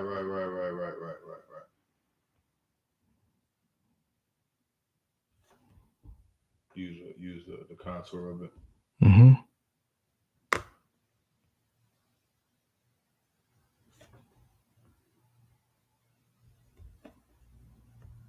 What you gonna say about the brown skin? And the brown skin now just shows like if the, so like so it shows you like so even like what I did, the eyes are just too small. I make them real big. Birds have big eyes, you know.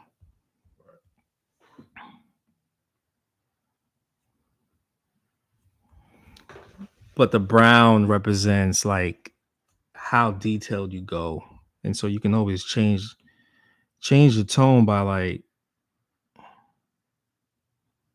I don't really use this concept anymore because I'm used to In your head, right. How detailed I can get. All right, this person's this tone and their skin tone is like this, so I don't really.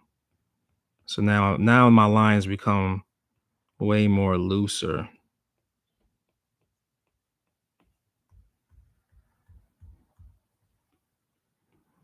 All right, folks. This is a thing when if you're gonna do Japanese style tattoos on brown skin, this is a thing that you can use. You know, find any brown tone. You know, so I took a picture of my arm, dead ass, son. I took a picture of my skin, Mm-hmm. and I did the color drop, the eyedropper. Mm-hmm. I used that. Yeah. Did it work? Hell yeah.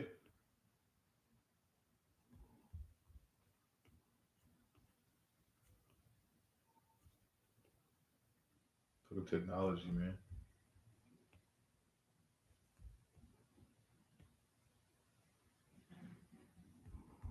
Dude, I would just, like back in the day, I would just for brown skin, I would just damn, so I can't get my thoughts out sometimes. I would just yeah, take a picture of them. I'm being lazy. Sorry, folks. Being lazy right there.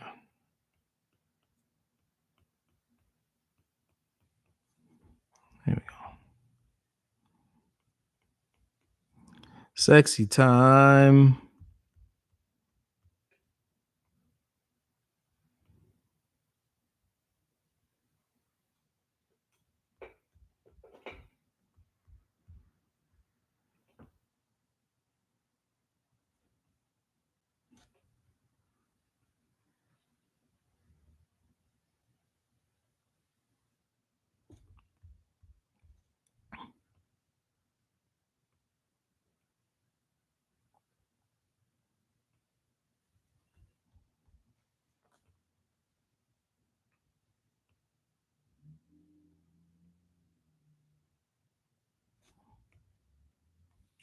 So the reference didn't have feet, did it?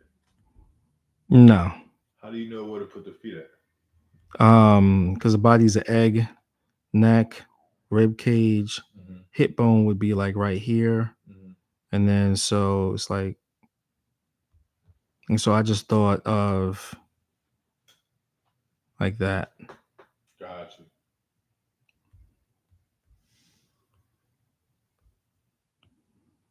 It's why like I I really um I really I really expressed the importance of learning anatomy for just like just rudimental anatomy stuff, so because it changes the it changes it changes everything.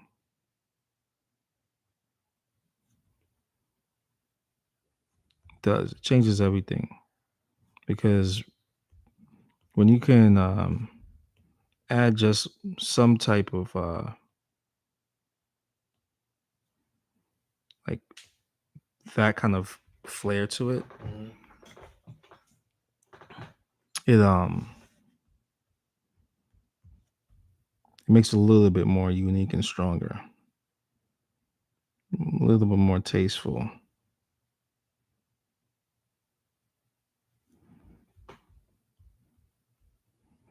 Not kind of like going with the crowd that everybody else does, like even though that it's a mistake. So when once you replicate a mistake over and over and over again, it becomes something new. But I think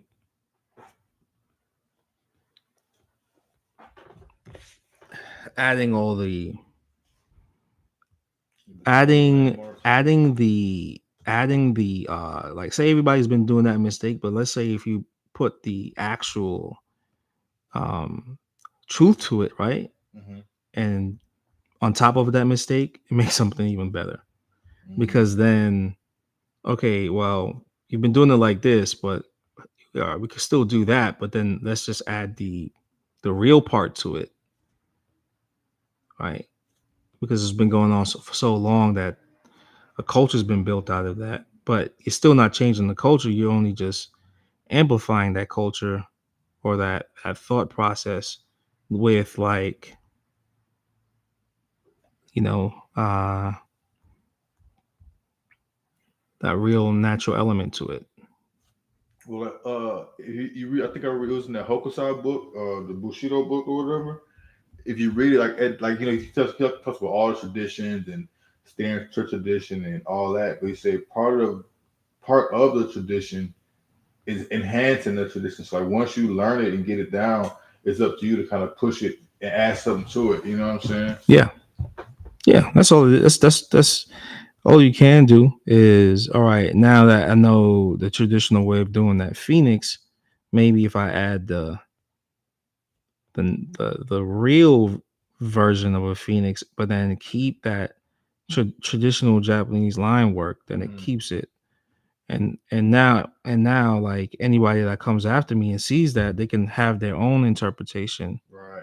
and they can put their own lines to it, and then it could, you know what I mean? So it's just like because nobody's hands are the same. And I think that's the thing too. Nobody has the same type of hand or eyes, but we do see certain things the same way. But like muscles and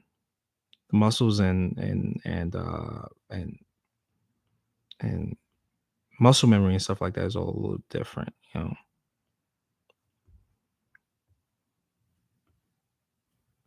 Now it's just like as I'm just doing this, I'm just making bolder shapes. Mm-hmm.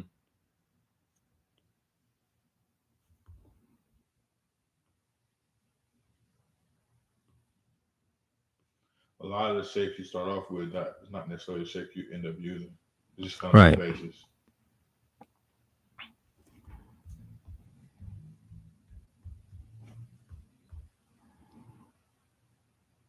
Yeah, even doing the scales now are like very important when it's on brown skin, you know.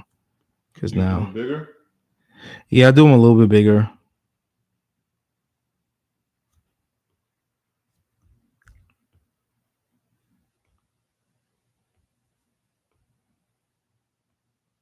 Do you change the line? Like, do you change the size of needles you use as far as like line weight when you do working on darker skin? Uh, yeah, 9s. As opposed to 5s? Mm-hmm. I mean, I think about the pyramids, right? The pyramids are built that way because they knew that the sands of time would um, disintegrate everything else. That's why, like, you can see from space, you can see the pyramids because they're that huge. Right. You know, so it's like brown skin is almost the same way. It's just the sun. The sun partakes in decay also. You know, so it's like the sun makes our skin darker, and so the darker you are, the bolder it has to be. Even where like this is a little bit too detailed for this tone, but Mm-hmm. I'm gonna make it more bolder as I refine it. Got you. Um,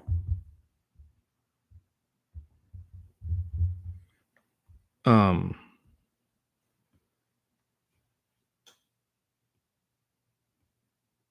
so I like going with something detailed like this and then making it uh bolder, like put bolder shapes in it.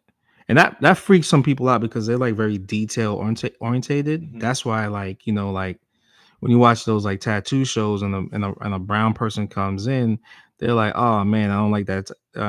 Is there a different type of canvas? You know, and that's them saying that like, well, I like this, but it's just like, well, you know, what about where's your flexibility when it comes to drawing? You Yeah, if know, you're a master, you're a master.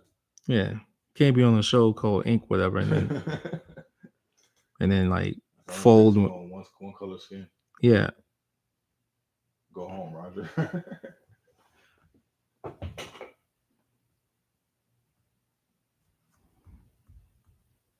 I ain't trying to say their name. I ain't giving them no free promotion.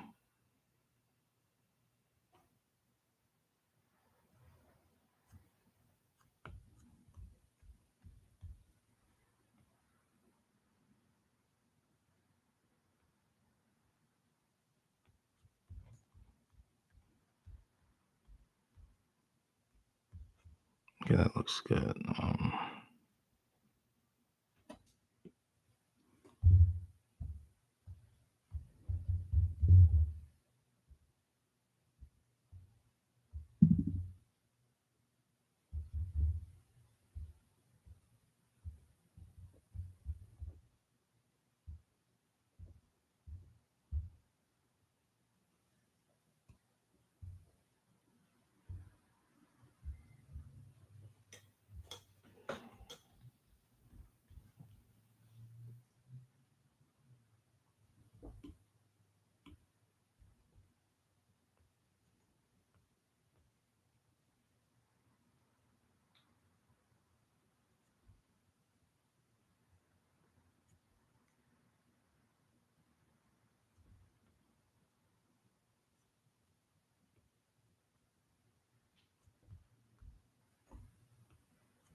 you run the scales all the way up to the edge, so you know where to start from naturally.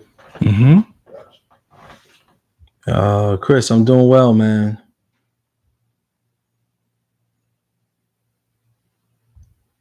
Oh, I got. Oh, they really out here trying to.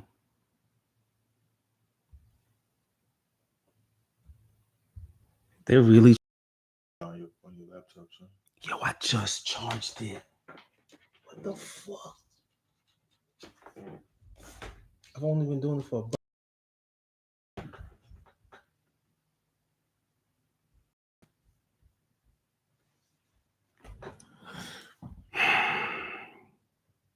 This thing was charging when I got here. Only 2 hours in.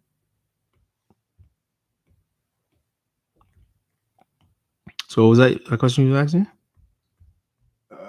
No, I was asking. Oh no, I was about to ask you. Are you doing those on a different layer? Yeah.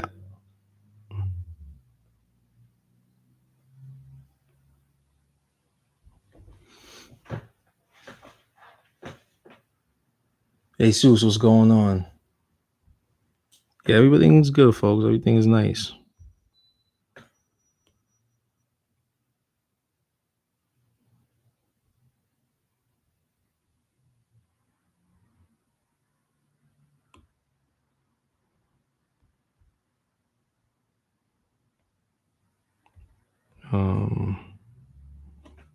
I messed up too. Look at that. Merge down. Right.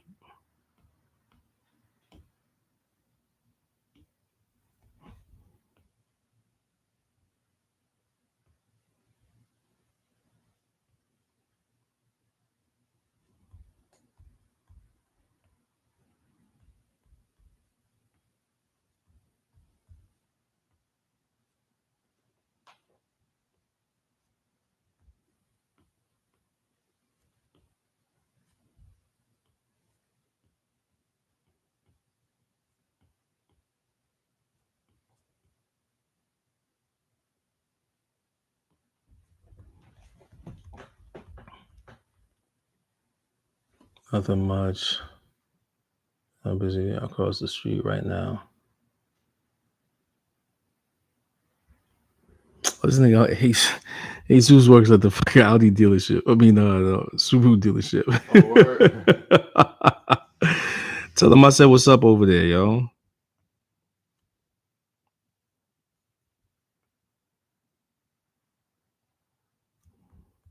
You need a lunch break?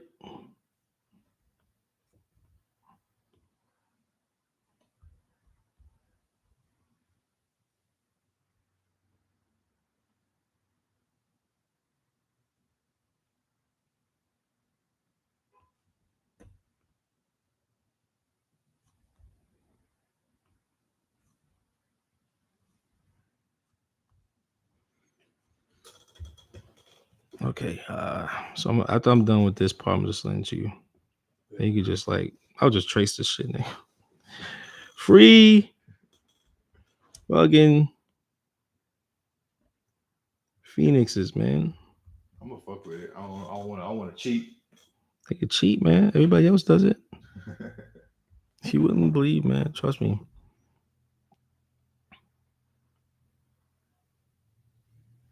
I gotta put the Paul Kevin Jack on it. You know what I'm saying?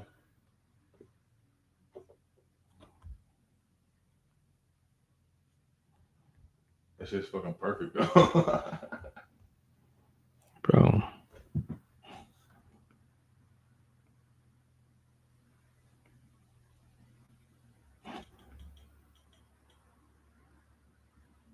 Can you send me the history, the replay too?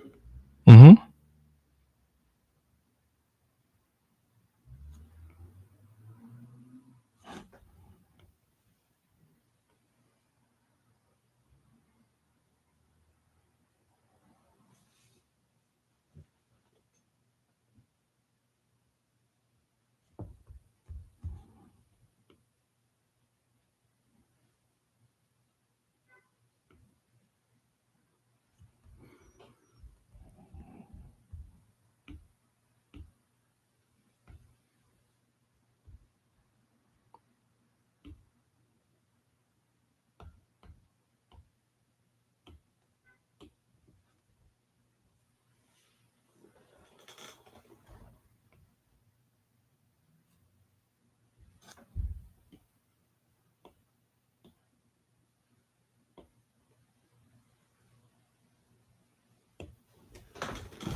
you go. Pause out there.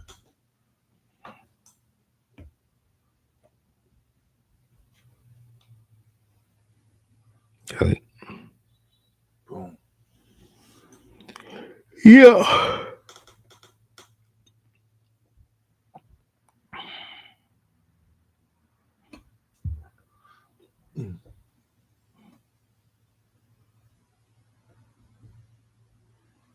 J Dragons kids. You send me the video real quick, the time lapse joint real quick. Yeah. I saw that shit on your what's name. That shit's ridiculous. I wonder if I can make this into jewelry. I don't see. I got a dude who could try. J Dragon like that. Yeah, he do all that custom jade and gold jewelry and I forget his Benny the Baller or something like that. Ben Baller, something his name is. One of my clients got me a jade and gold ox piece.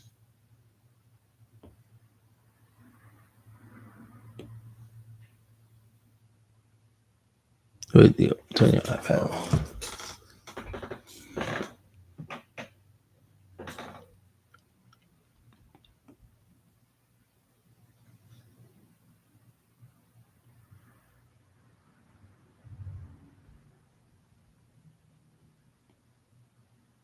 They sent me the whole thing too, even my strokes. Mm-hmm. It's dope.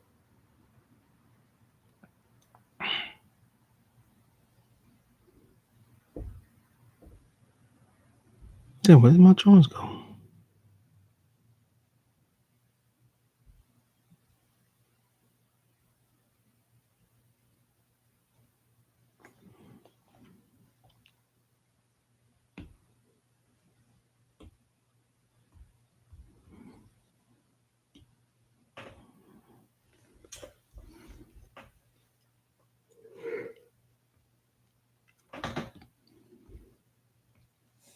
I'm gonna bounce a little earlier today so I can try to get ahead of some of that traffic.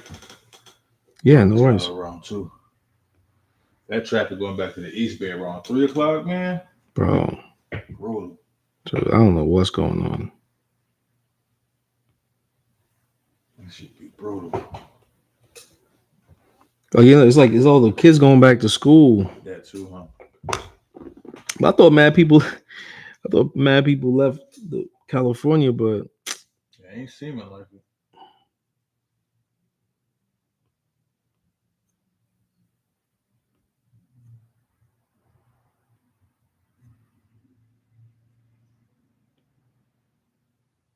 Just for a piece, or you just drawing this just because? no, this is Kuan Yin.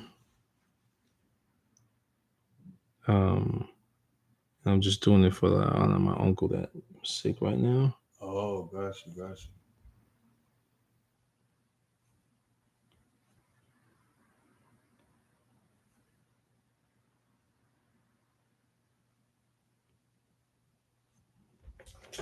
That's the monk dude, right? Her? It's a woman? Oh, that's somebody else then. You mean Daruma? Daruma. Yeah, Daruma's the monk. Daruma's one.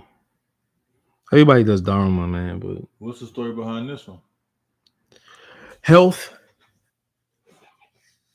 family. Is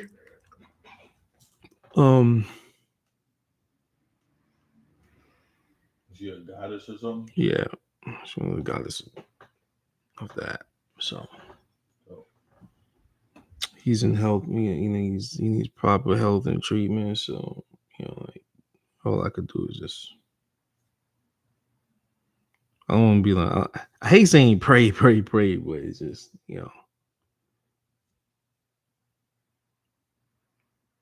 I got so much shit I'm thinking about. And then also my grandmother, she's sick. She's in the hospital in Jamaica. Yeah.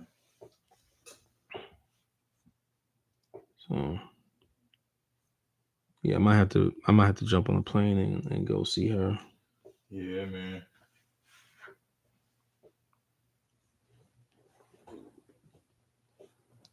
The time is precious, you know what I mean?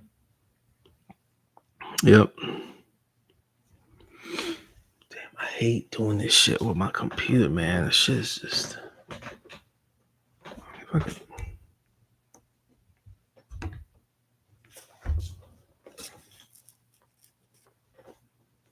Okay, let's see if it's still doing it.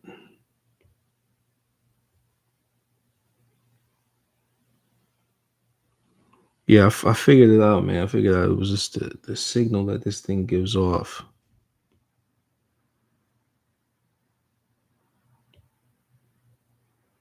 And I don't know how to get rid of the signal.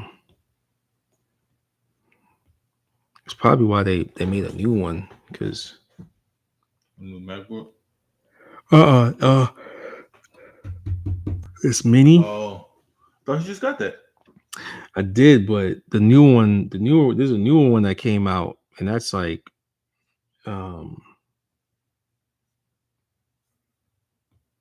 think the reason why they came out with the new one so fast because they figured the problem with the J5 core, like this thing, is that it gives off a signal that interrupts. So like when I'm drawing, it'll drop these like blurred lines. Oh yeah. That happens to me sometimes. I got the wrong thing plugged up. Oh man, so it might be an Apple problem. Might be because I'll get like lines that go like clean across the screen. And is that when you have your power when it's charging? I've learned that it mostly happens if I got like an aftermarket type charger plugged in. Like if I'm not using the Apple charger and I try to draw while it's charging, it'll start bugging. Well, Apple needs to make a their own J5 cord or whatever, because this shit is trash.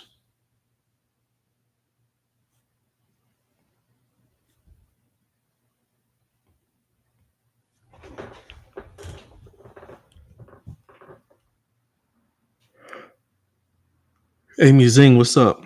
Long time. Or wait, I think it's a different Amy Zing.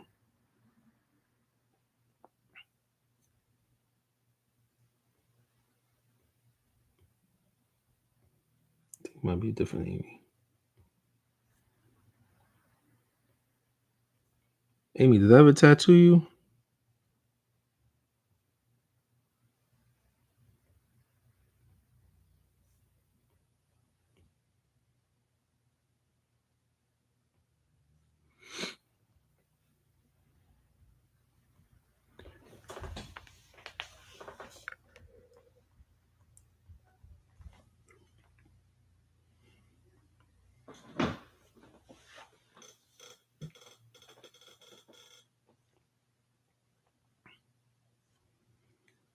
I thought there was gonna be a crazy hurricane coming up the coast, but it ain't happened.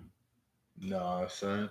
Bro, if it's a category 4 in the water, like off the coast, by when it hit land, it's gonna be a 2. Yep. And it's not the Gulf. It ain't got no water to hit and bounce around and gain, more power. So once it hit SoCal, bro, it was over with. I started to go down there, bro, because the Saints played Sunday. Okay. And I'm like, because to me, this might sound crazy, because my aunt just passed, right, last weekend. She was a huge Saints fan. Like the hurricane was my aunt trying to go to the game, bro. When was the last time a hurricane hit LA, bro? 84 years ago. 84 years ago. And it just so happened to come to LA the same day the Saints coming to LA? Come on, son. I was about to be down there, but I had to do some other stuff. Yeah, everybody in New York was like, yo, what are you gonna do? I was like, oh man, I don't know. Nothing. Nothing you can do. It's a hurricane. It's a bloody hurricane. What you gonna do? Tell that shit to stop? All right. You'll be all right. Like all these crazy storms and fires and shit. It's like nothing you can really do, yo. This shit hits when it decides to hit, it hits. Oh my god, this thing is fucking with me, man.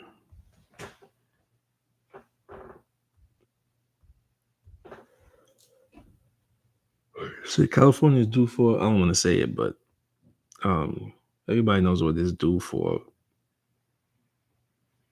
And I hate when a movie that like comes out and then it does happen, you're like, oh man, what does Hollywood know?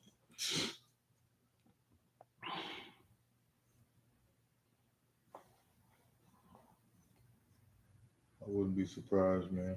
You know, that shit fucking, they got earthquake machines and shit now. Yeah. Oh man. All right. What time is it? 1:40. It was a funny thing that happened in New York, yo.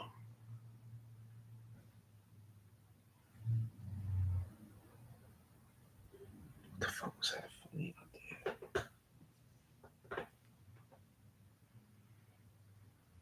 Yeah, it was a tourist, man. Oh, what? Oh, tourist jump? Yeah, it was just all the tourists that were there. I was just like, yo, where y'all coming from?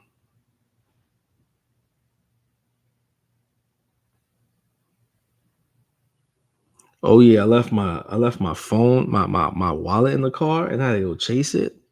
Me and Puma was in the car. Hey yo, you get out, and I'm running down Harlem.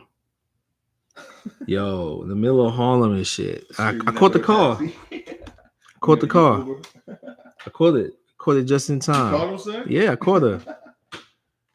I'm not gonna. It's like, oh. I feel like out here you might have a chance of getting that shit back. In New York, Nah, you're done. It's done. Your shit is done. You ain't getting it back. Niggas they're running scams on your shit right now. out the gate, man. I got the whole car, son. I got the whole car, man. I had like 3 different credit cards in there. Yeah, they was on you.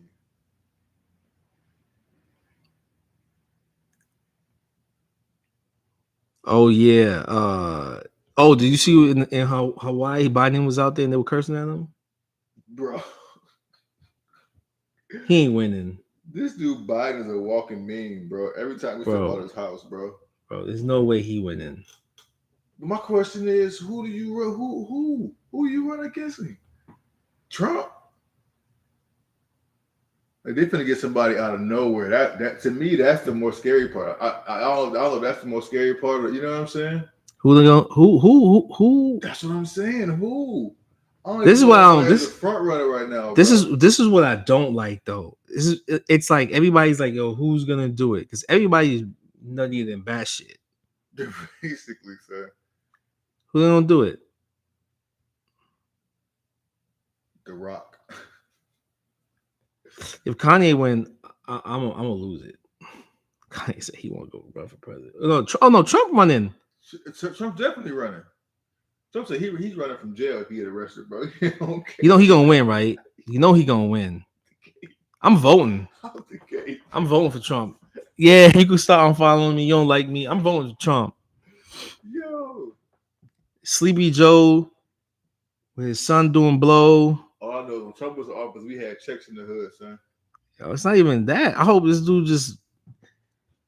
Yo, America's Trump losing. was sending checks to the hood, B. Bro, it's not even that. America is behind, kid. Yo, so the bricks joint is just coming up, ain't it? Yeah, the bricks. The bricks happen. Yo, we gotta have somebody step on the necks of these countries. Like, oh, word, you don't want American money? All right. You hear me over here talking shit? Nah, man. Nah, yeah. Yes, I know he was grabbing women where he shouldn't have been grabbing them. But we got a guy right now in office whose son loves booger sugar. And you know what? That scares me. Everybody don't know how we got stuck with the sleepy kid sniffer.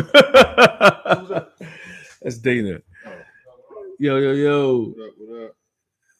You know what I mean? Like, how we got stuck with that, kid? How we got stuck with that, man? What's up, man?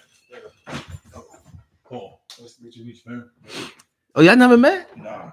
Oh, shit. Wow. All right.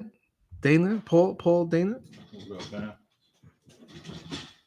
Oh man, I'm voting for Trump, kids. Are you? Yeah, I'm telling people on the live. His daughter's that will scare you more. Oh man, I don't know, man. What's his daughter's diary gonna say? I think he's out here smoking crack, man. Dudes is out here booger sugar, cracked out. Come on, man. On Air Force One, son. On Air Force One. Trump's on Beth. Hey man, look.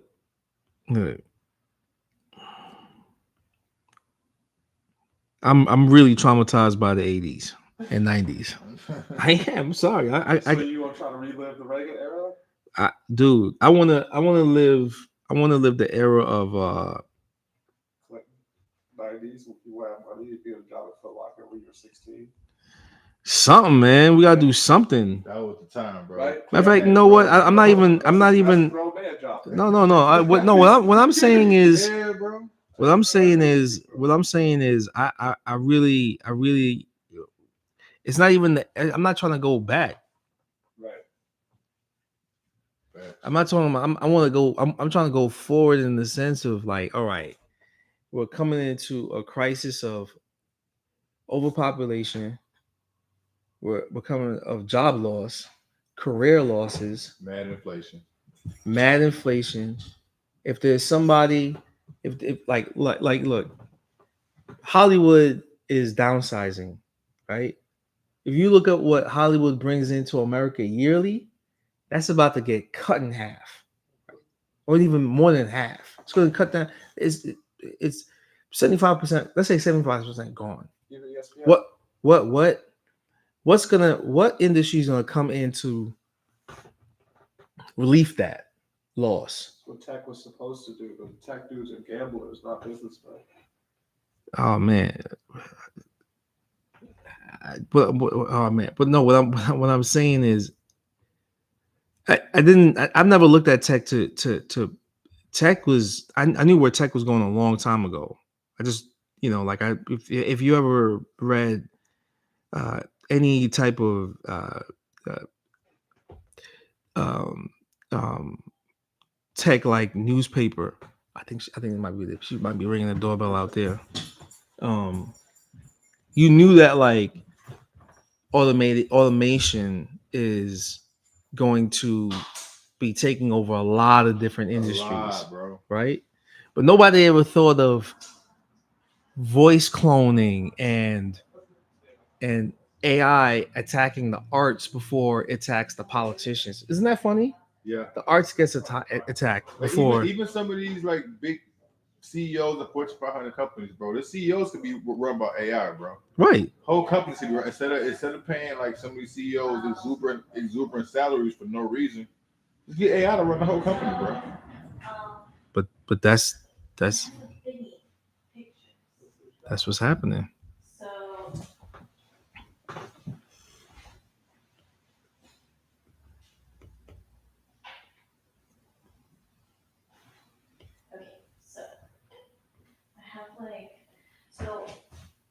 I really like the placement of this one and also the galaxy part of it. All right, let's end this stream, folks. I gotta jump off real quick. I'll be back. Something just came up. I want to print some out before I slide that school, bro. I print some out.